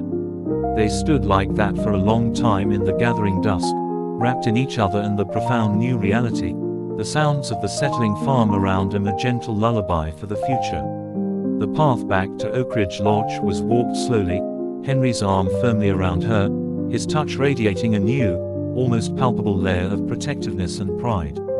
The familiar outline of the lodge, lights glowing warmly from the windows, seemed to hold a new significance, no longer just their sanctuary, but a cradle waiting to be filled. Inside, the comforting sense of beeswax and wood smoke greeted them. Henry helped Eleanor remove her cloak with unusual tenderness, his gaze never leaving her face, filled with a soft wonder. He led her not to the drawing room, but to the kitchen, where the stove's warmth was most welcoming. He poured her a small glass of Mrs. Beecham's precious raspberry cordial, a treat usually reserved for special occasions. "For you both," he said, his voice still thick with feeling, placing it before her. They sat at the scrubbed wooden table, hands clasped across it. The news, now shared, hung between them, a luminous, life-altering presence. They talked in hushed tones, her tiredness, the flutter, her health, the tentative plans that now shimmered with new urgency and joy. Henry's practical mind began to turn towards preparations. The room adjacent to theirs would be perfect, it got the morning sun, perhaps Mrs. Beecham knew of a reliable midwife in the district. But beneath the practicalities, the sheer, radiant joy of it pulsed. Later, in the firelit quiet of their bedchamber, Henry held her close, his hand resting gently on her stomach, his lips against her hair. "I thought my life complete," he murmured, his voice a low vibration in the darkness. "With you, with Oakridge, I thought it everything. But this, Eleanor, this is a blessing beyond measure." Eleanor nestled against him, her own hand covering his, feeling the solid warmth of him, the steady beat of his heart against her back, the tiny, miraculous flutter deep within her own body. The anxieties of the world, the weight of the estates, the slow repairs, they all receded into insignificance. Here, in this moment, cocooned in love and the promise of new life, within the strong, enduring walls of the home they had built together, Eleanor Carstairs knew a happiness so deep, so profound, it felt rooted in the very bedrock of the Derbyshire hills.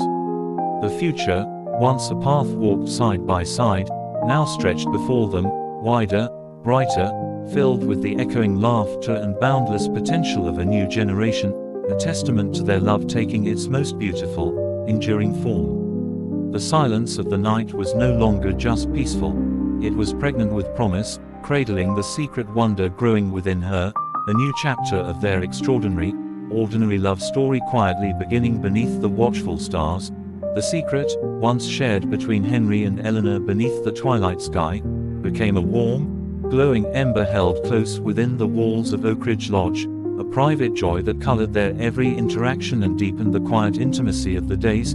Henry's attentiveness became even more pronounced, a subtle shift evident in the way he ensured her favorite chair was always near the fire, how he intercepted the heavier baskets Molly carried, and his insistence on accompanying her on all but the shortest walks, his hand perpetually finding the small of her back or resting protectively on her arm as if shielding her from unseen breezes, his gaze often lingering on her with a mixture of fierce pride and tender wonder that made Eleanor's heart constrict with love.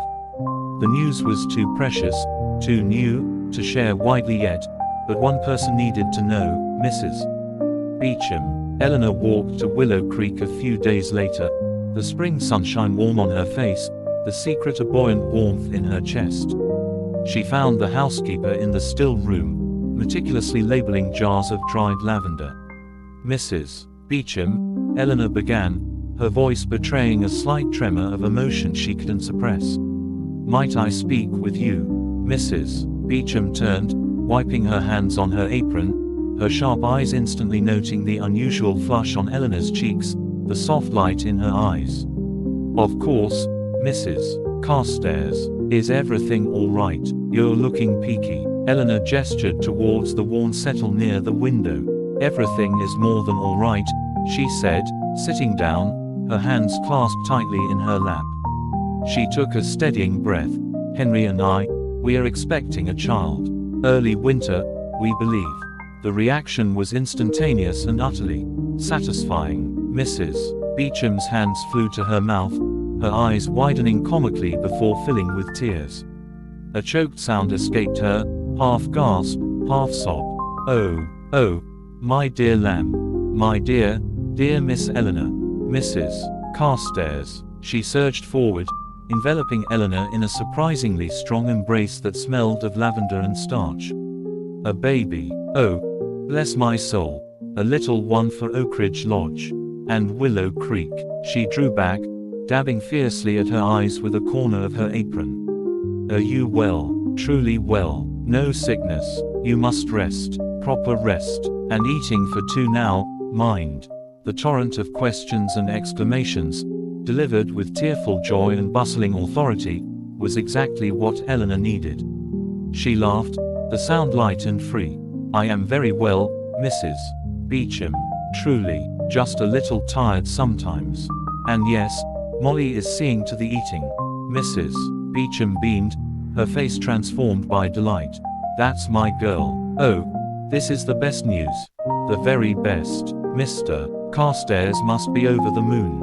Her father. Her expression shifted then, becoming practical, maternal. Right. First things first. We need Mrs.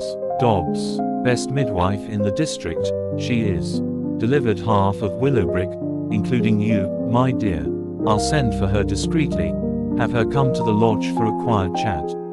No need for gossip just yet, eh? Eleanor nodded, touched by the housekeeper's immediate understanding and proactive care. Thank you, Mrs. Beecham. That sounds wise. And linens, Mrs. Beecham continued, her mind racing. We have the finest put away in the cedar chests upstairs. Baby linen your mother embroidered herself, soft as clouds. And flannels. All needs airing and checking, but it's there. Proper heirloom things. The thought of her own child wearing garments touched by her mother's hands sent a wave of poignant sweetness through Eleanor. That would be wonderful. Mrs. Beecham patted her hand, her eyes still shimmering. Don't you worry about a thing, my dear.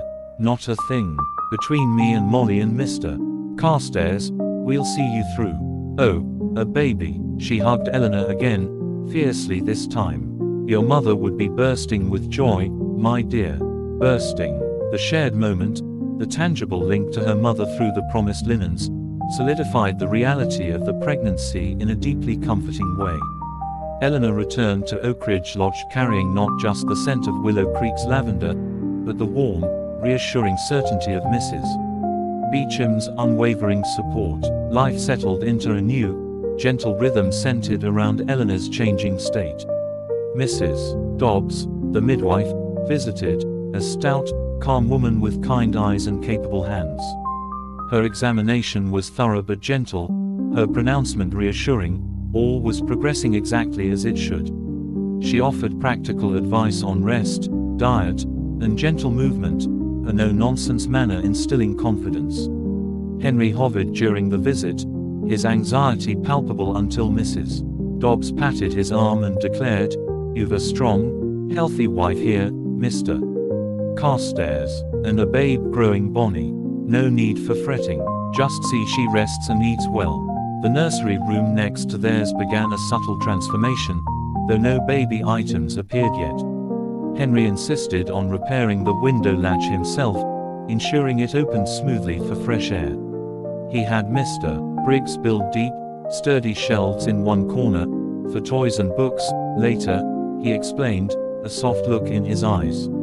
Eleanor found herself spending quiet afternoons in the room, imagining the space filled with a crib, a rocking chair by the window overlooking the garden. She started small, practical projects, knitting soft, simple blankets with wool Molly dyed a pale yellow, stitching tiny gowns from the fine, soft muslin Mrs.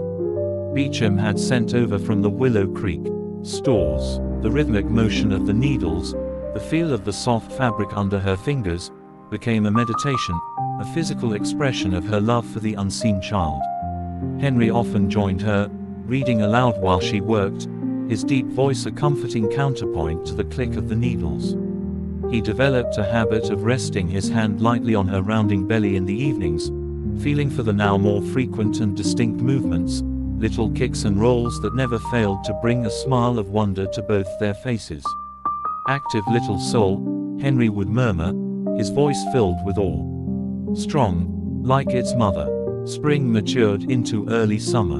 The roses Henry had planted burst into their first, tentative blooms, filling the air near the terrace with their heady perfume. The kitchen garden yielded its first crisp lettuces and tender radishes. The lambs were sturdy adolescents, grazing contentedly. And in the greenhouse, the orchids thrived. The peonies had finished blooming but developed plump pseudobulbs. The ludicias deepened their jewel-like foliage. Most excitingly, a new spike emerged on the paphiopedilum, promising another extraordinary bloom. Eleanor felt a kinship with the plants, all of them engaged in the quiet, essential work of growth and nurture.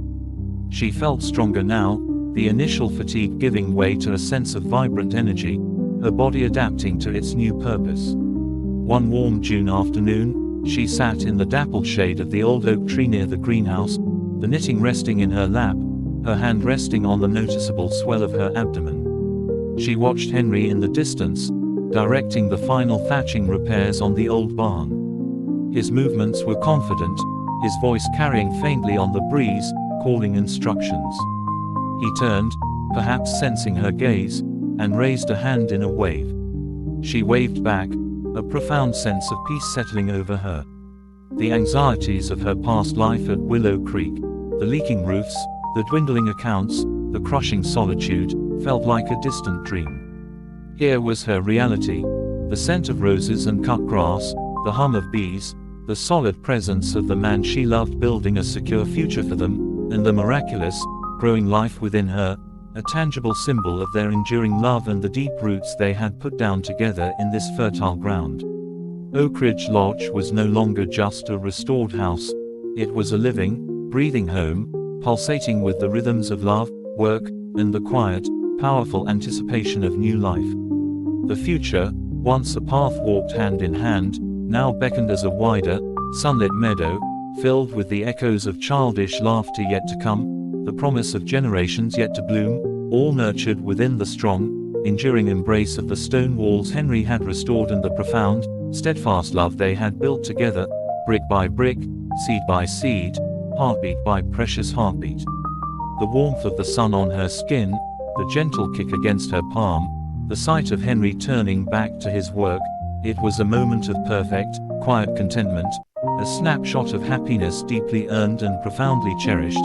The days following Elizabeth's arrival flowed like warm honey, slow and golden, each moment saturated with a profound, quiet wonder that seemed to emanate from the tiny bundle cradled in Eleanor's arms or resting in the beautifully carved cradle Henry had positioned beside their bed. The world outside Oakridge Lodge, the burgeoning summer gardens, the contented lowing of cattle from the lower pasture, the distant chime of the Willow Brick church bell, receded into a gentle hum, background noise to the intimate symphony of their new family life centered around the consuming needs and astonishing perfection of the daughter, whose every sigh, every flutter of translucent eyelids, every instinctive rooting movement was observed with rapt attention, a source of endless fascination and hushed commentary between Eleanor and Henry, their voices often dropping to whispers as if afraid to shatter the fragile magic.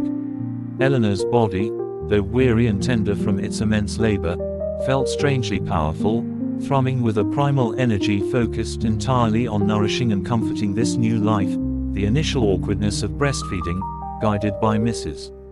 Dobbs's calm expertise and Molly's discreetly provided cool cloths, soon gave way to a deep, instinctive rhythm, the latch and pull of Elizabeth's tiny mouth, a sensation both profoundly intimate and strangely elemental, forging a bond that felt as ancient as the hills themselves, a connection that left Eleanor gazing down at the downy head in her arms with a love so fierce it bordered on awe, whispering promises against the soft skin of Elizabeth's temple, promises of protection, of sunshine, of stories yet to be told. Henry was a constant, grounding presence, his initial overwhelming awe settling into a practical, tender devotion. He mastered the art of swaddling under Mrs. Dobbs's watchful eye, his large hands surprisingly deft with the soft flannel blankets, creating a snug cocoon that soothed Elizabeth's occasional fretful moments. He took his turn walking the floorboards in the quiet hours before dawn, the baby a small, warm weight against his chest, his deep voice murmuring fragments of poetry or descriptions of the stars visible through their bedroom window, his steady heartbeat a counterpoint to Elizabeth's rapid, bird-like pulse. He brought Eleanor endless cups of fortifying broth prepared by Molly, plumped her pillows with meticulous care, and simply sat for hours beside the bed or in the rocking chair he'd moved into their room, content to watch his wife and daughter sleep, his face softened by a happiness so deep it seemed etched into his very being, the lines of responsibility and labor momentarily smoothed away by pure, unadulterated joy. Mrs. Beecham descended upon Oakridge Lodge like a benevolent whirlwind, her arms laden with the promised heirloom linens, impossibly fine, yellowed with age gowns embroidered by Eleanor's mother with tiny rosebuds and hollyhocks, gossamer soft shawls, and blankets woven from the finest lamb's wool, each item handled with reverence as she aired them in the sunshine before carefully dressing Elizabeth, her eyes suspiciously bright as she fastened the minute pearl buttons. "Just like your mother, Miss Eleanor," she'd murmur, her voice thick. "Holding her own babe in these very clothes." Molly, too, blossomed in her role, her capable hands now also gentled by the presence of the infant. She managed the household with quiet efficiency, anticipating needs before they were spoken, ensuring nourishing meals appeared regularly, and developing a particular knack for settling Elizabeth when a change of arms was needed, her calm, matter-of-fact manner somehow reassuring to the tiny baby. News of the birth, carefully shared by Henry with the vicar and key tenants, rippled through Willow Creek. Discreet baskets began to appear at the lodge's kitchen door, fresh eggs still warm from the nest, a crock of golden honey, early strawberries glistening like rubies, a hand-knitted matinee jacket in softest white wool, simple offerings imbued with the warmth of the community welcoming its newest member. The greenhouse, Eleanor's former sanctuary, saw less of her now, but Henry often carried Elizabeth, snugly swaddled, inside during the calmest part of the morning. He would stand before the orchids, pointing out the deepening color of the ludicea leaves or the promising swell of the paphiopedilums. New bud to the sleeping infant, his voice a low, soothing murmur. "See, little Lizzie, that's where your mamma finds her peace. And these," he'd gently touch a sturdy fern frond, "they've been here since before you were even a dream. Strong and green, like you'll be." Eleanor, watching from the doorway on one such occasion, her body still relearning its balance, felt a wave of such profound love for this man, her husband, gently introducing the daughter to the quiet wonders of their world, that tears welled silently. Elizabeth, as if sensing her mother's gaze, stirred in Henry's arms, her tiny face scrunching before settling again. Henry turned, sensing Eleanor's presence, his smile encompassing them both. "She approves of the ferns," he whispered. "Good taste, like her mother." The summer days lengthened, warm and benevolent. Eleanor regained her strength gradually, her walks initially confined to the sun-dappled terrace with Elizabeth in her arms, then extending slowly down the newly planted rose walk, the heady perfume mingling with the milky scent of her baby. Henry walked beside them, his hand resting lightly on Eleanor's back, his gaze constantly shifting between the woman he loved and the miracle they had created together. They spoke of the future in hushed tones, Elizabeth's first steps, her first words, the lessons they would teach her about the land, the stars, the resilience of orchids. They imagined her small hands helping in the greenhouse, her laughter echoing through the halls of Oakridge Lodge, her sturdy boots following Henry across the fields. One such evening, as fireflies began to dance like tiny, living stars in the gathering dusk beyond the drawing room windows, Elizabeth lay contentedly awake in her mother's arms after a feed, her dark blue eyes seeming to focus for a moment on Eleanor's face. Henry sat beside them on the sofa, his arm draped along the back, his fingers gently stroking the downy hair on Elizabeth's head. "She knows you," he murmured, his voice thick with emotion. "Look at her. She knows her mama's voice, her scent." Eleanor gazed down at her daughter, meeting the unfocused yet strangely aware gaze. A slow, gummy smile blossomed on Elizabeth's tiny face, a reflex perhaps, but in that moment, to Eleanor and Henry, it felt like the sun breaking through clouds. A sound escaped Henry, a soft intake of breath, pure wonder. Eleanor's heart felt too large for her chest. She leaned down, pressing a gentle kiss to Elizabeth's forehead. "Hello, "My darling girl," she whispered, her voice trembling slightly. "Hello, my love." Henry's hand covered hers where it rested on Elizabeth's small back.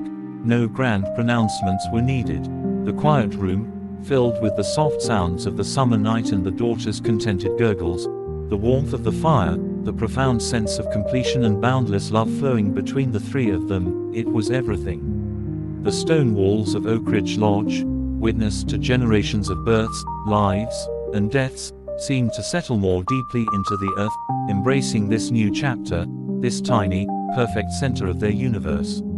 The anxieties and labors of the past, the careful rebuilding, the patient nurturing, all converged in this profound, ordinary moment.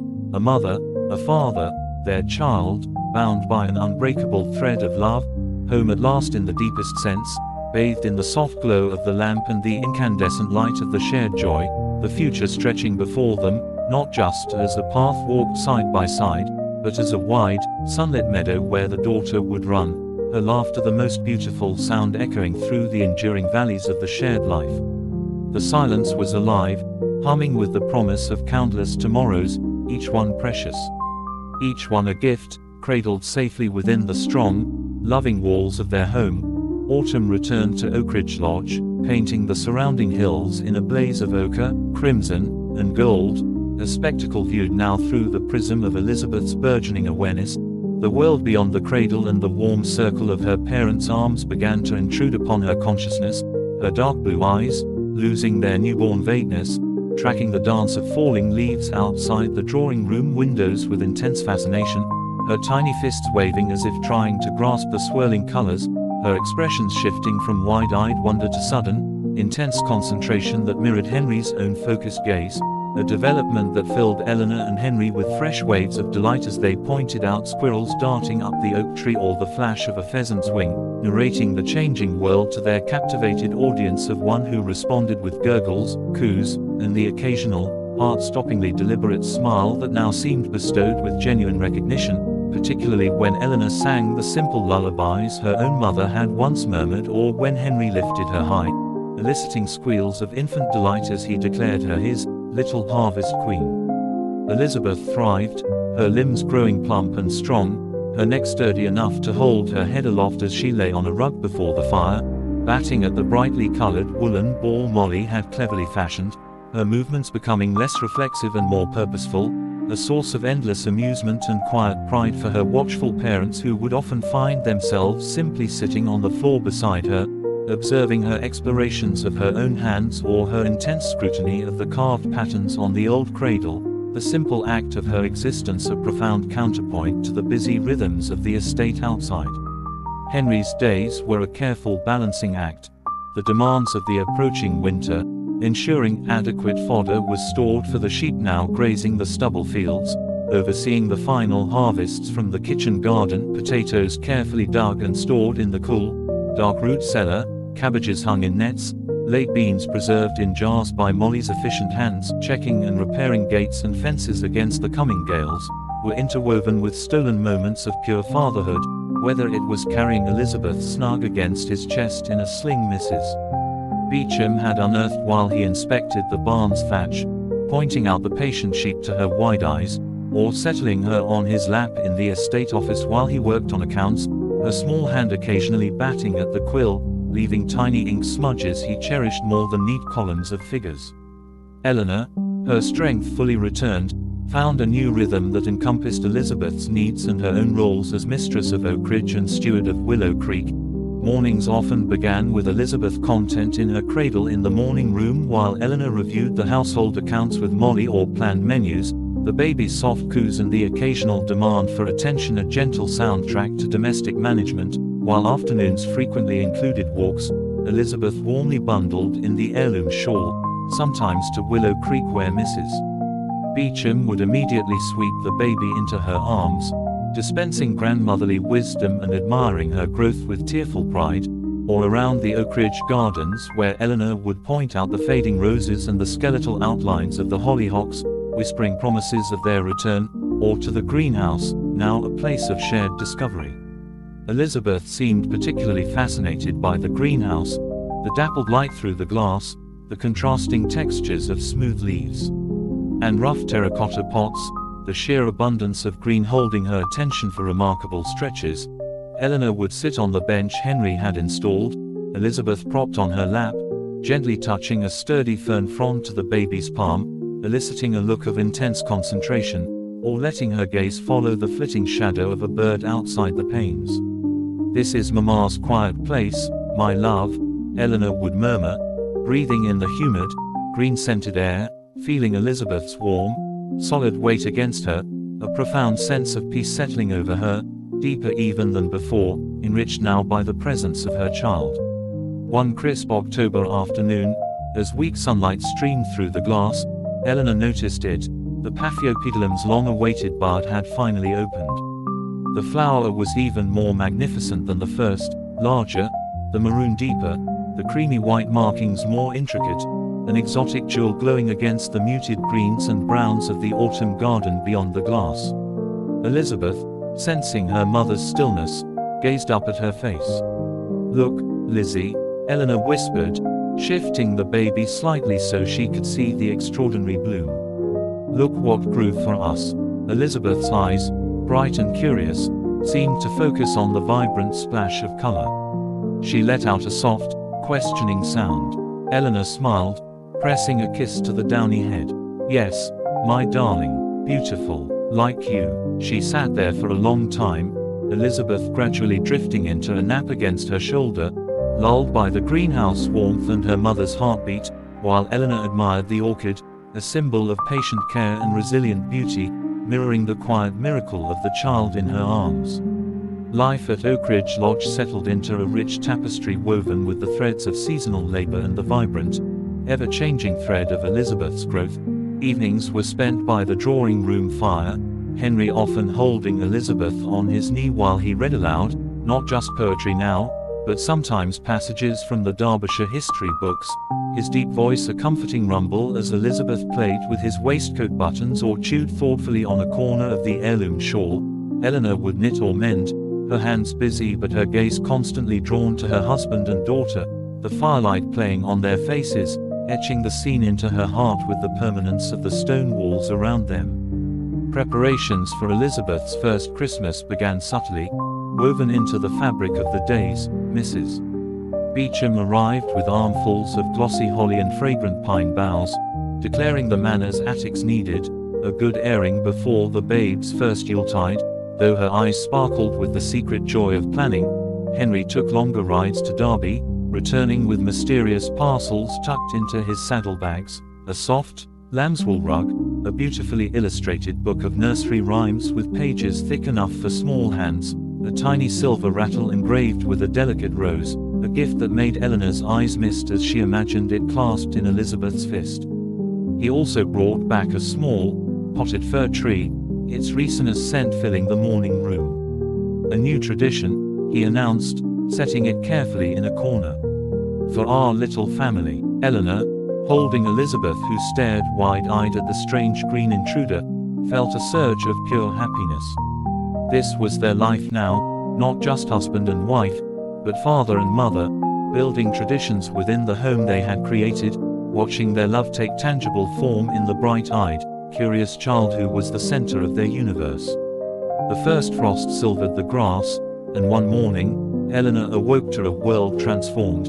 A light dusting of snow, like finely sifted sugar, covered the gardens and fields, catching the pale dawn light. She carried Elizabeth to the window, wrapping them both in a thick shawl. "Look, my darling," she whispered, pointing. "Snow, your first snow." Elizabeth pressed her nose against the cool glass, her breath fogging it, her eyes enormous as she took in the unfamiliar whiteness. Henry joined them, slipping an arm around Eleanor's waist, resting his chin on her shoulder, his other hand coming to rest gently on Elizabeth's back.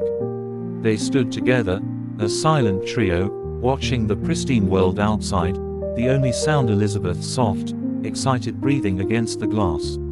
Inside Oakridge Lodge, warmed by fires and love, the scent of baking bread from Molly's kitchen mingled with the faint, clean scent of the fir tree and the milky sweetness of the baby. The stone walls held them close, a bulwark against the coming winter, a sanctuary filled with the profound, ordinary magic of the shared life, the quiet industry, the patient nurturing of plants and child, the deep, abiding love that flowed between them, stronger and more beautiful with each passing season, each shared glance, each tiny milestone reached by the small, perfect being who had completed their world. The future, once a solitary path, then a shared journey, now stretched before them as a wide, snow-dusted landscape, filled with the boundless potential of family, love, and the enduring promise held within the strong, welcoming walls of their home. The silence was deep and peaceful, filled only with the shared breath and the infinite possibilities held in a baby's wondering gaze upon her first snowfall. Elizabeth's first Christmas unfurled within the warm, firelit embrace of Oakridge Lodge like the petals of one of Henry's cherished roses, a celebration woven from simple traditions and the overwhelming wonder of experiencing the season anew through the daughter's bright, curious eyes. The small fir tree Henry had brought stood proudly in the morning room corner, its branches adorned not with glass baubles but with strings of polished holly berries gathered by Molly, fragrant dried orange slices studded with cloves that filled the air with a spicy sweetness, and delicate paper stars Eleanor had carefully fashioned during Elizabeth's naps, their simple beauty catching the candlelight and holding the baby's rapt attention for astonishing stretches as she lay on her rug beneath its boughs, her small hands reaching towards the shimmering shapes while gurgles of pure delight escaped her, a sound more precious to Eleanor and Henry than any choir. Christmas morning dawned crisp and clear, frost etching intricate ferns on the window panes. Elizabeth, dressed in one of the heirloom gowns Mrs. Beecham had lovingly pressed, seemed to sense the specialness in the air, her usual morning feed punctuated by distracted gazes around the room, her small body vibrating with an unusual alertness. Henry built the fire high while Eleanor settled Elizabeth on the rug near the tree, the baby's dark eyes wide as saucers taking in the transformed room. Henry then presented his gifts. The soft lambswool rug was spread before the hearth, a perfect nest for Elizabeth's explorations. The illustrated nursery rhyme book elicited fascinated pats on its thick pages, and the tiny silver rattle, cool and smooth, was placed gently in her fist. Her fingers instinctively closed around it, and the faint, musical jingle that resulted brought a look of such profound astonishment to her face, followed by a burble of surprised laughter, that Eleanor and Henry dissolved into shared laughter, their hearts overflowing. Eleanor's gift to Henry was a new leather-bound journal, its pages blank and promising. For sketches of Lizzie, she murmured, and plans for the gardens, and anything else your heart desires. He held it, touched, then pulled her close, Elizabeth cradled between them, the silver rattle still clutched in her tiny hand.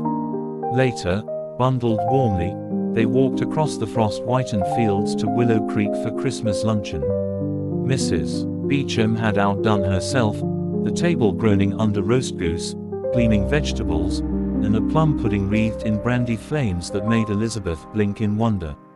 The housekeeper wept openly holding the baby, declaring her the finest Christmas gift old Willow Creek has ever seen, and even stoic Mr. Jenkins, invited in for the feast, managed a gruff smile and a surprisingly gentle touch on Elizabeth's downy head with a work-roughened finger. The journey home in the fading afternoon light, Elizabeth asleep against Eleanor's chest, sated and content, the silver rattle a comforting weight in her mother's pocket, Henry's arm strong around them both, was a silent procession of perfect contentment, the snow crunching underfoot, the stars beginning to prick the violet sky, Oakridge Lodge welcoming them back with golden windows glowing like a promise kept.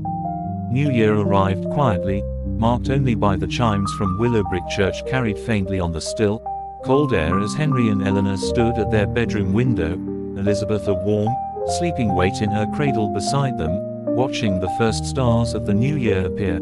Henry drew Eleanor close, his lips brushing her temple. "To our family," he whispered, his voice thick with emotion. "To health, to love, to Lizzie." Eleanor leaned into him, her gaze shifting from the infinite sky to the infinite potential sleeping peacefully beside them. "To our home," she added softly, the word encompassing so much more than stone and timber.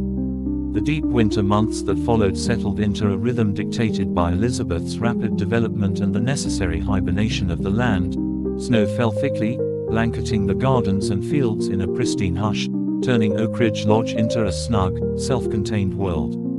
Elizabeth discovered the joy of sitting unaided, her back remarkably straight, her hands slapping the lambswool rug with triumphant glee as she surveyed her domain from this new, elevated perspective. She mastered the art of transferring the precious silver rattle from one hand to the other, a feat of coordination that earned rapturous applause from her parents.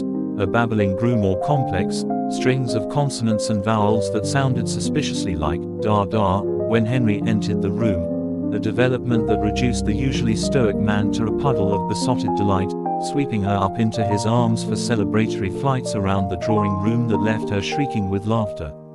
Eleanor's days were filled with the constant, joyful demands of motherhood: feeds, changes, playtimes on the rug, walks bundled in the old pram Henry had unearthed and refurbished, its wheels crunching through the snow on the cleared paths around the gardens. She read endlessly from the nursery rhyme book, Elizabeth patting the pictures of cows jumping moons and little boys eating Christmas pies.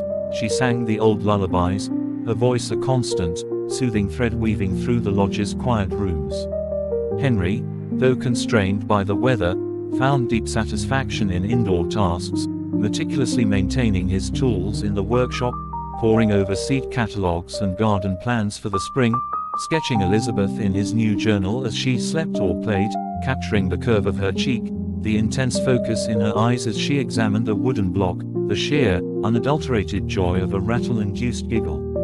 Evenings remained their sacred time, Elizabeth often falling asleep in one of their laps after her final feed, her breathing deep and even, while Henry read aloud, sometimes poetry, sometimes agricultural journals, sometimes simply recounting the day's small events to his slumbering daughter. One such evening, as a fierce wind howled around the eaves, rattling the windows, Eleanor looked up from her knitting to find Henry not reading, but gazing intently at Elizabeth asleep in the crook of his arm, his expression one of such profound tenderness that it caught her breath.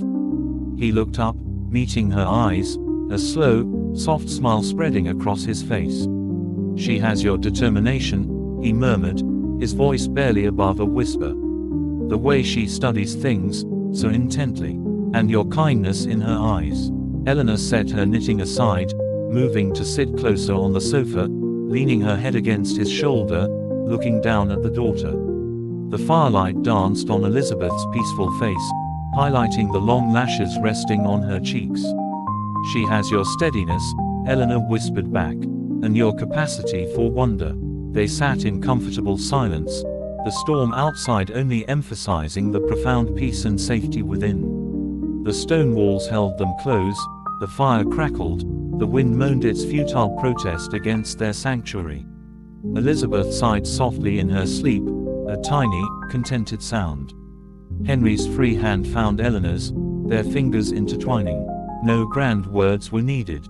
The shared warmth, the weight of their sleeping child, the love flowing silently between them, it was the culmination of every hope, every quiet dream they had nurtured since that first chance meeting in the village post office. Oakridge Lodge was more than a house. It was the vessel holding their most precious treasures, a fortress against the world's storms, built not just of Derbyshire stone but of enduring love, patient care, and the boundless, miraculous joy of the daughter, Elizabeth. The future, whatever seasons it held, stretched before them, secure and bright, anchored firmly within the strong, loving walls of home.